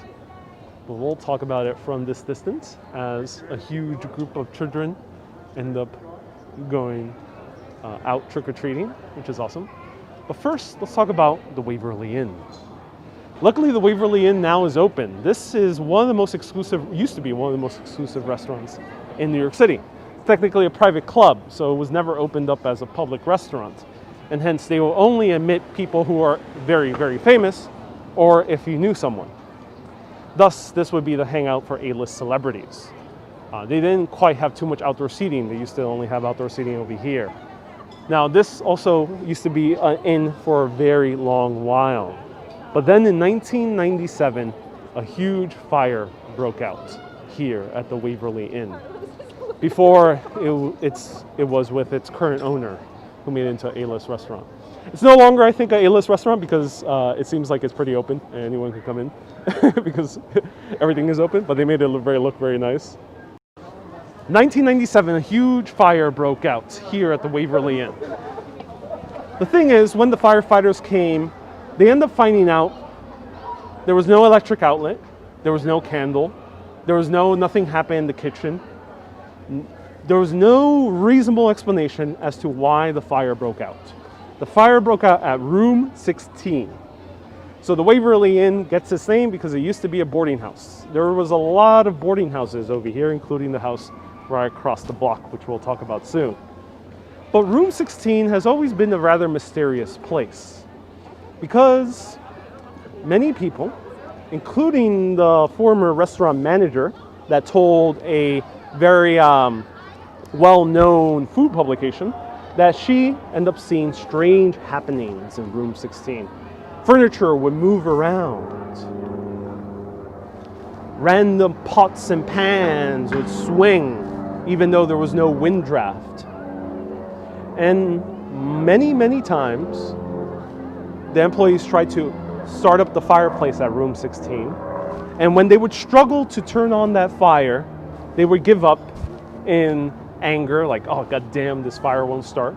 And as they're walking away, the fire starts. And this was a common occurrence with the people who worked here.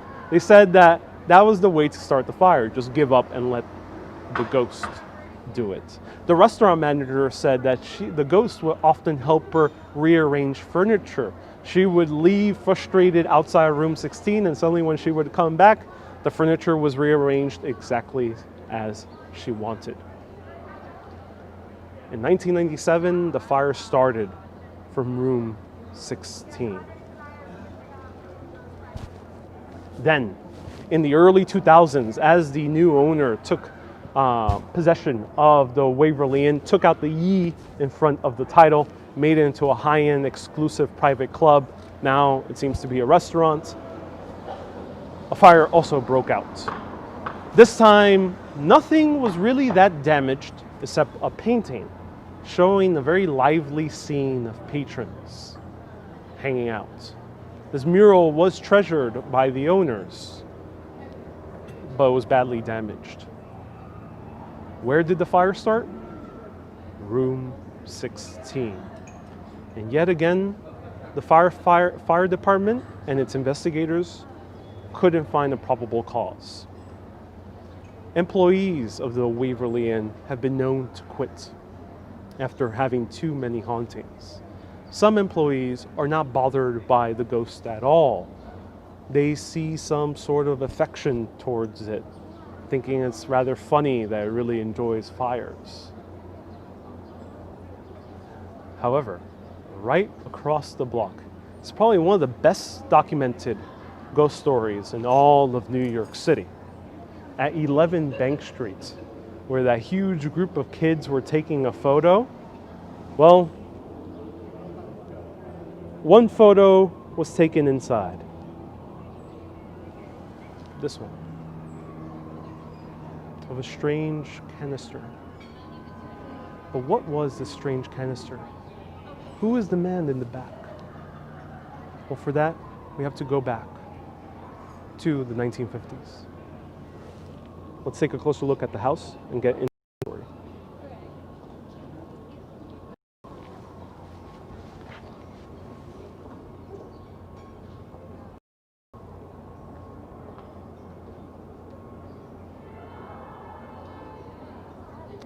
Hello, NY Penny and Happy Chick.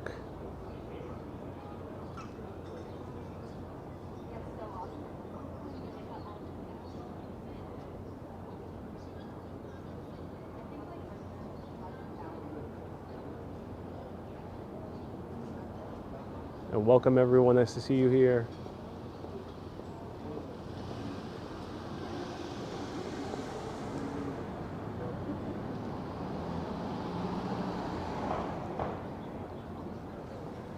Ariel, I see you have a Rudolph red nose. It is a bit cold.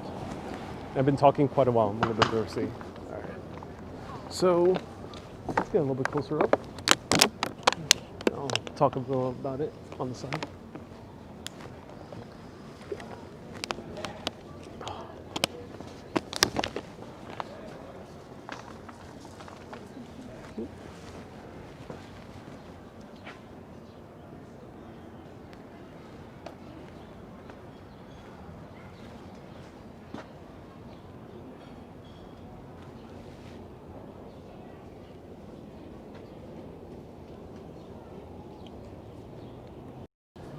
Joe, you say I have the best content. Oh, so glad. Oh, Joe, thank you so much for tuning in. It says donut on me. You have the best content on YouTube. Oh, I'm so glad. Okay, so this is a bit tight space, so let me go across the block and tell you more about the story. So this is 11 Bank Street.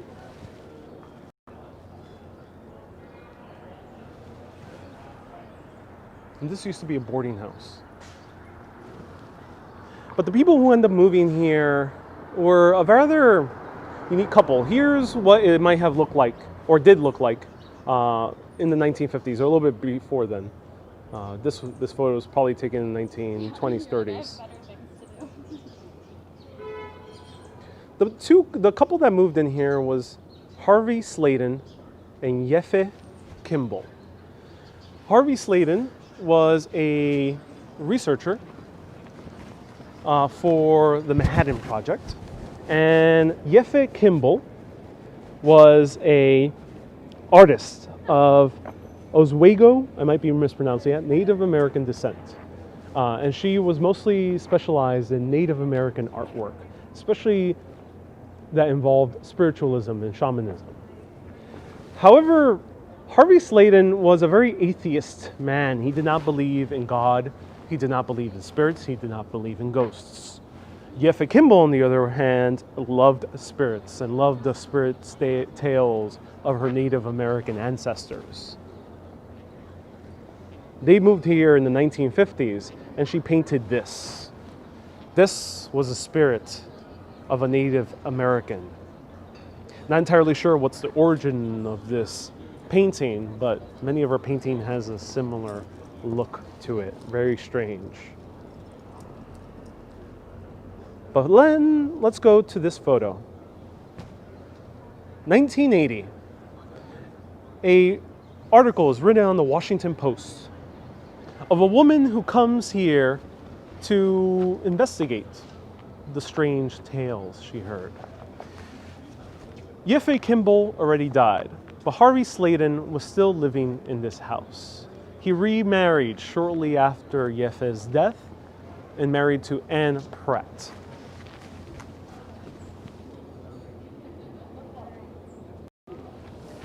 As they are investigating, as they're trying to figure out what happened here, Anne, Harvey's second wife, leaves the canister right in front of the table and tells the writer of the Washington Post, here she is.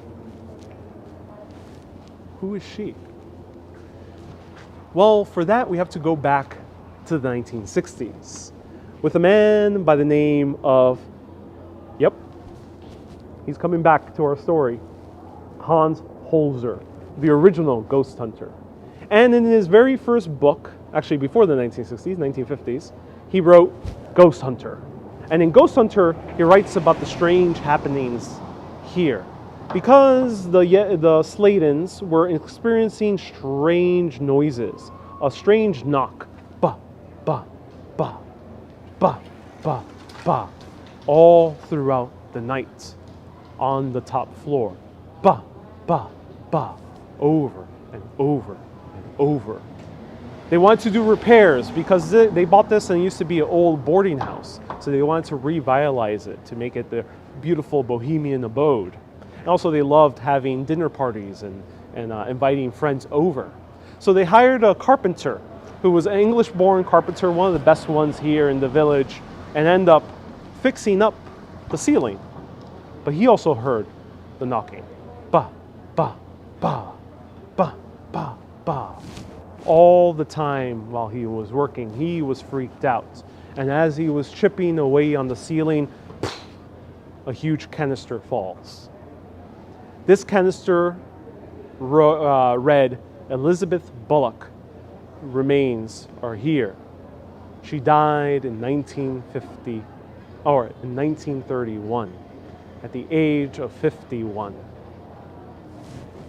Actual cremated remains were in this canister, and he ran down to the Sladens and told them, hey, I'm quitting. This is too freaky for me. Paraphrasing, of course. Gives them the canister and leaves.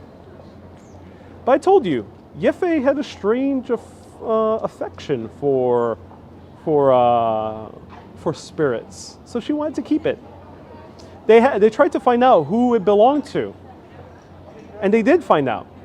Elizabeth Bullock died at the age of 51, a few blocks away at Hudson Street.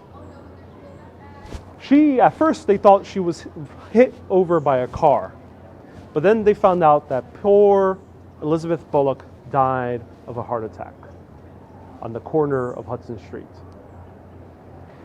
And they thought, okay, now we know who it is, we could send it to her family, but they couldn't find family.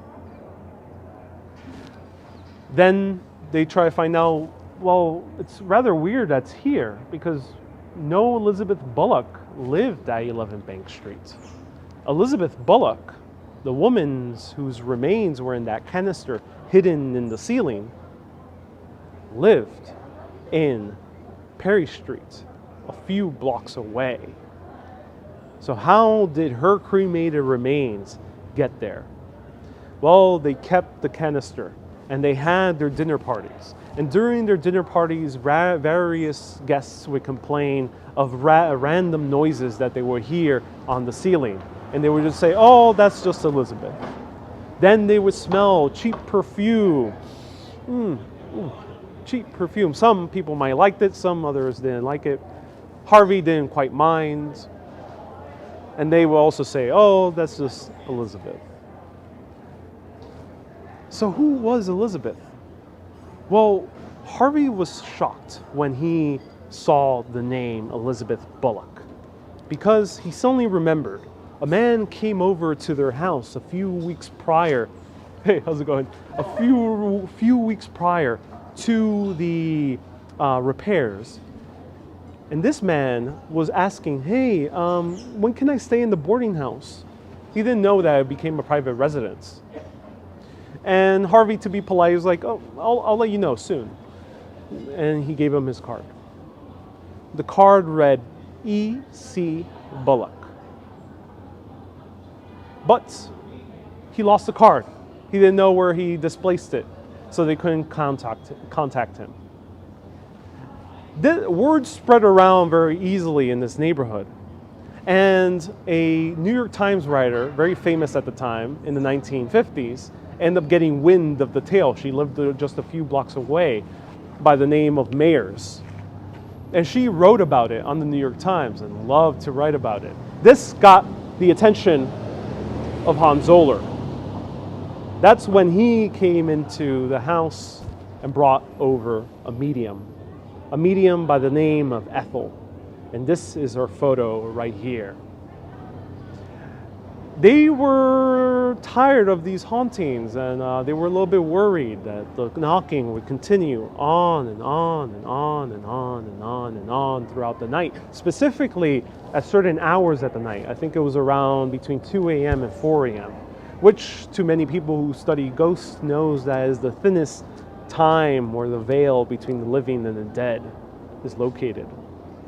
Well, Ethel ends up communicating, so-called, as a medium, under being hired by Hans Holzer, the paranormal researcher, to find out who is this ghost. And they have a seance. In this seance, Ethel, who is a New Yorker, who has a pretty strong New York accent, ends up talking in the Irish brogue and finds out that this woman had a terrible falling out with her brother and her family because she married a Protestant man by the last name of Bullock. Apparently this woman was either German or Irish or both descent. She had some Irish in her blood. But the point was that her family was Catholic and highly disapproved of her marrying a Protestant. And hence she couldn't be buried right next to her family. She didn't want to be buried right next to her family, but she didn't want to be buried at a Protestant grave either. She was a hardcore Catholic, and she just wanted to be buried underneath the cross. That's what she asked for. Well, she ended up asking the medium to be buried underneath a cross. And Hans Zoller, after the seance, ends up saying, I know the difference between acting and reality, and this medium was being real. He asked the Sladens, Jeffy and Harvey, hey, consider burying her in the backyard with a cross. But Jeffy refused. She liked the company of the ghost. She enjoyed having her around. And throughout all those years until her death in 1978, she kept the canister right in the middle of their dining room. Until she passed away, and Anne, her wife, kind of just didn't mind and left it also right in the middle of the dining room. Until that Washington Post article. Because then a father out in Table Bluff, California, who ran a Catholic graveyard, a parish with a Catholic graveyard, ended up sending a letter to Harvey Sladen, who was a hardcore atheist, and ends up telling him, hey, I'll be willing to give her a proper Catholic burial with her brethren. He was referring to Irish immigrants. So they sent her body out west, or her remains out west, to be buried properly underneath a cross. And here is her burial site. She ended up getting the peace that she needed. She no longer haunted the place. There was no hauntings after that, and ever subsequent owner of the house hasn't ever reported anything. It seems like Elizabeth Bullock, the ghostly friend of Jeffy Kimball for a few years, Harvey kind of just put up with Jeffy's eccentricities. She ended up finding the peace that she deserves. But then, I found another blog that talked about haunted history. And she ended up contacting a very elderly Harvey Sladen. He was about 80-something years old, to find out a little bit more about the story. And as I mentioned, Harvey Sladen was a hardcore atheist. And she asked him, did you ever think something weird? Do you think it was a ghost, since you are a man of science? And Harvey said, I felt her presence. I don't know what it is, but a presence I felt nonetheless. So something along those lines to that blogger. So Harvey Sladen, even the hardcore atheist, he himself believed in this presence. He didn't know how to explain it. He didn't care to explain it, but he knew she was there and that she found peace. That was the ghost of 11 Bank Street. I hope you enjoyed that. Let me show you one last stop, the White Horse Tavern, where a famous Welsh poet, another bohemian here in the 1950s, met his death. All right, let's go.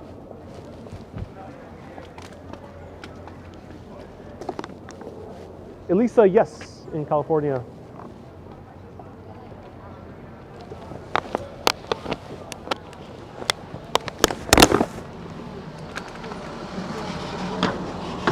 And Bree Griffin says, I haven't completely missed everything. Sweet. Yes, you haven't missed everything. All right, let's go.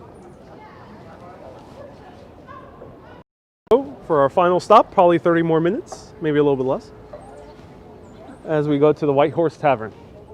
So check out this restaurant. It's very hard to get in. So if you want a high dining experience, this might be a good spot to visit. And which way should we go? Let's go this way. Actually, let's go through the houses. It's a little bit more fun. Let's go through the houses. Another unbelievable story. These stories are better than the movies I'm watching. This would make an excellent movie, 11 Bank Street. Let me know. What do you think? Would it make a great movie? Or which of the stories have I told would make a great movie? Let me know in the comments. So 11 Bank Street one more time, and let's go. But yeah, I would definitely consider. Lorene says, final stop. No! You have a sense of feeling ghosts? Ask. Hey, do let me know how to pronounce your name. You've watched a few times. Let me know. I don't know how to read kanji, so do let me know how to pronounce it. But do I sense a feeling of ghosts? A few times. It's happened here in New York City with one particular house I refuse to ever cover. It's actually on the route I end up walking through, but never want to cover it. It's called the House of Death. Probably one of the worst vibes I've ever gotten has been there. And trick-or-treaters are starting to come out.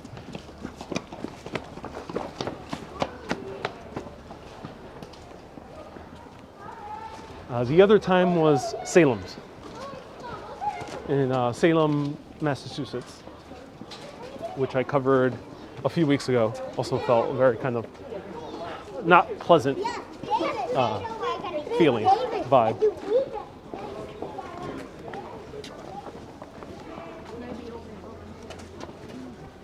Let me know how have you felt at some point. People are flossing, like table to table. That's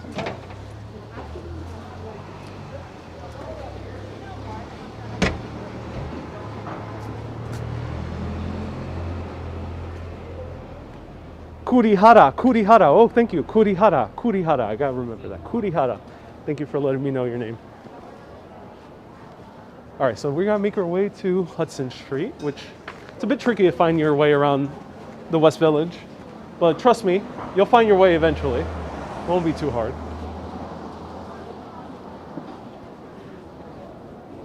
Judith thinks that the 11 Bank Street would be a great movie. What will you choose today? Coffee with a room, then read a book and meditate? Says Elisa. Yes, I do have a book with me that I want to read about, and I will be reading after this. Looks like UK had is on a partial lockdown. Yeah, it is. Kurihara. Oh, we have a few Japanese people tuning in now. Whoa, a lot of Japanese people tuning in. Welcome.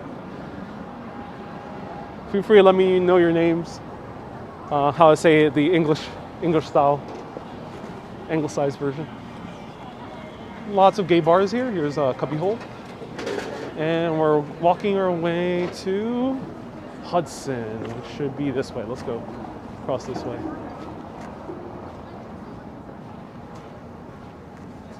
Mags, thank you so much for clarifying exactly where she's buried. Liz Bullock. Konnichiwa to all the Japanese urbanists. Indeed, konnichiwa. What's the title of your book, says CB? CB, the only book I've written so far is a sci-fi novella called Retro Wave. Retro Wave. Oh, look at this. Wow. Show us the book if you can. I don't have it with me. The book I'm going to read. I'll show you Retro Wave at some point. All right, let's go.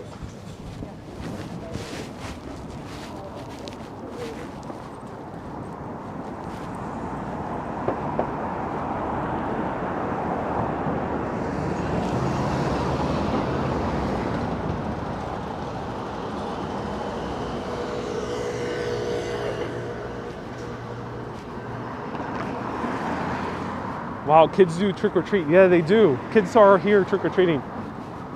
New York is pretty vibrant. It depends. You have to go to the neighborhoods where there will be families.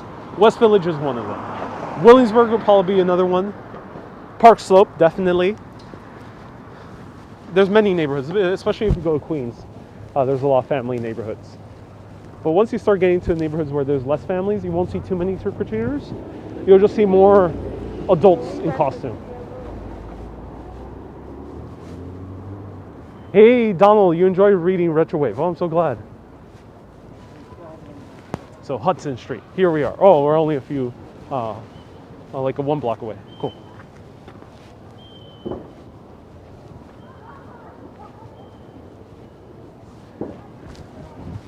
This one's really well designed. Look at that.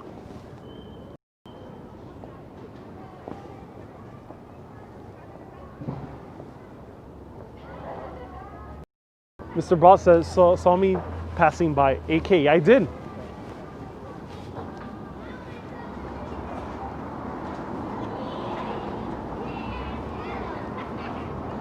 I end up walking behind Action Cat. I just said wow, but I end up scaring him. I gotta admit, that was my intention.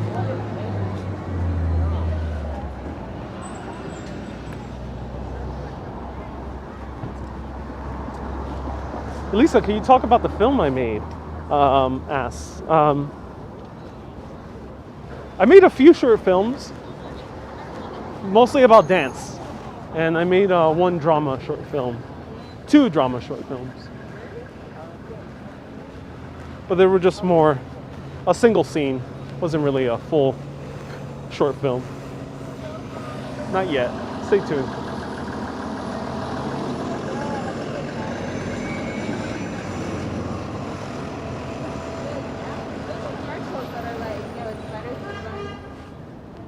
It's certainly quiet for Halloween, yes. Usually this would be really, really filled with people. The Village is the best place to come here for Halloween in New York City. I would put up there with the likes of Salem.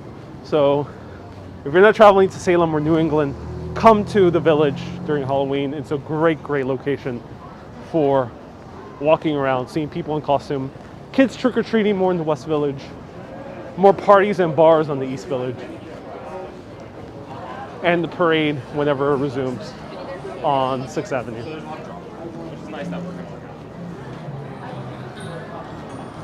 Hi from Malaga. Hey, Patricia.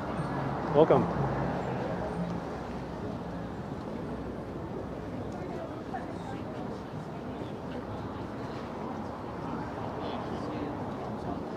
Where's the House of Death? Oh, the House of Death is on 10th Street, but I don't know the address.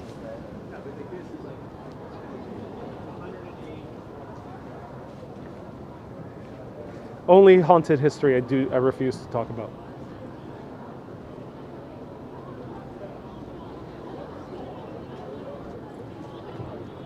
Yes, and I should write a book, says Stephanie, of my adventures. Yeah, maybe one day. Do you ever steal candy? I do not steal candy at home. I might eat candy. Reese's is my jam for Halloween. Man, I love your video, says Robin. Oh, cool, Robin.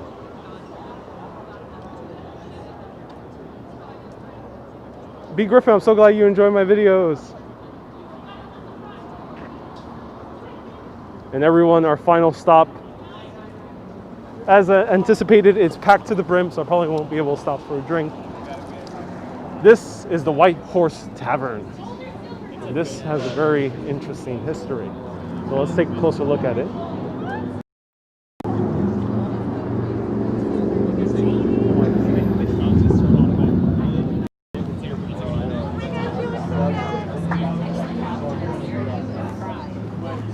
A little bit hard to see. A little hard to see inside.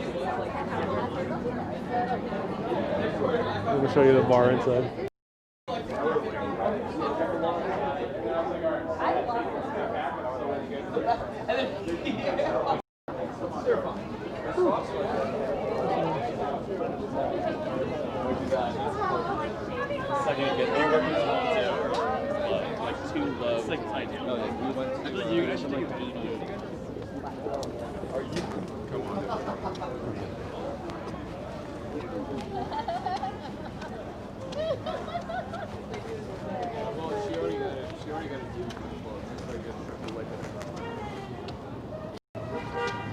White Horse Tavern, 1953.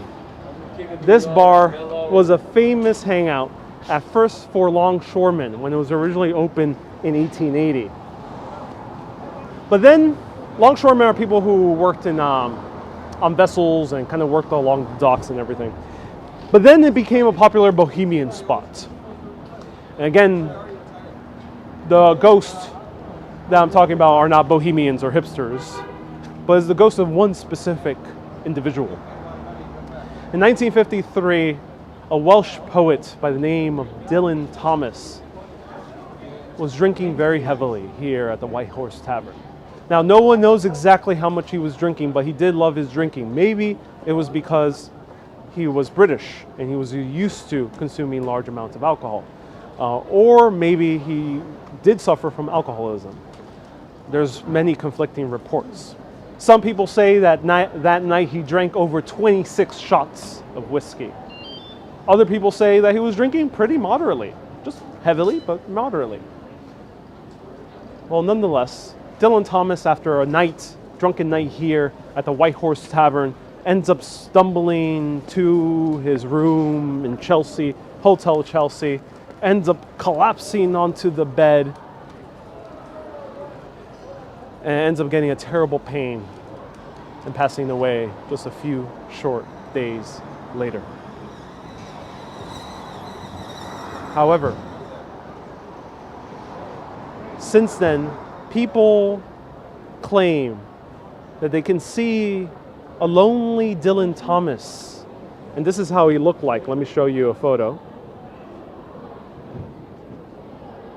A lonely Dylan Thomas late at night in this bar, still going for a drink.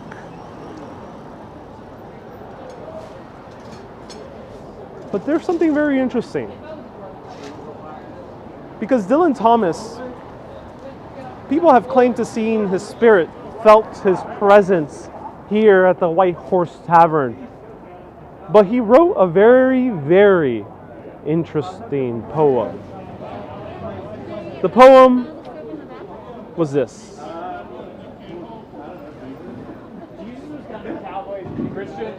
Do not go gentle into that good night. Let me read it to you. I think the camera over here. Do not go gentle into that good night. Old age shall burn and rave at close of day. Rage, rage against the dying of the light. Through wise men at their end know how dark is right. Because their word have forked no lightning, they do not go gentle into that good night. Good men, the last wave by, crying how bright their frail deeds might have danced in the gray bay. Rage, rage against the dying of the light. Wild men who caught and sang the sun in flight and learned too late they grieve it's on its way. Do not go gentle into that good night. Grave men near death who see with blinding sight blind eyes could blaze like meteors and be gay. Rage, rage against the dying of the light. And you, my father, there on that sad height, curse, bless me now with your fierce tears, I pray. Do not go gentle into the good night. Rage, rage against the dying of the light. It's so poetic, almost in an eerie way, that he ended up raging into the night after a very heavy night of drinking and passing away at the mere age of 40, just 6 days after his birthday. Maybe this crowd will bump into the ghost of Dylan Thomas. So if you want to say hello to Dylan Thomas, you can come over here. And you didn't know that Dylan Thomas was Welsh. He was Welsh and he was buried in Wales. He is currently buried in Wales. So Dylan Thomas would not go gently into that night. No, he would not. And he wrote that just a mere short, like a year or two before that. So everyone, thank you so much for watching. What is Ariel's book titled? You can find Retro Wave by Ariel Vieira on Amazon. It's not anything about haunting, it's about sci-fi, but it does take place in New York. So if you enjoy New York City, maybe you'll enjoy that. And does he haunt the bar or somewhere else? He haunts this bar, and there's reports that he haunts the Hotel Chelsea. But there's a lot of ghosts in the Hotel Chelsea, and that's for a very different video, which you could check out on my Facebook page. I have a bunch of old videos there. So if you all follow me on Facebook, you can do so and see my older videos right here. I want to give a huge shout out to Laureen, Kay, Hassami, and Ron for giving very generous donations for Washington, D.C. So huge round of hearts to Kay, Laureen, Ron, and Hassami. Thank you so much for contributing. And many other people have contributed. Many other people have become supporters and patrons. So if you want to do so and you enjoy these videos, you can do so by giving a one-time contribution at paypal.me/Ariel Vieira and a recurring one at patreon.com/Urbanist. So if you enjoy this, feel free to contribute if you want to. Thank you so much for watching. It is ending. I really appreciate it. That was the haunted history of New York.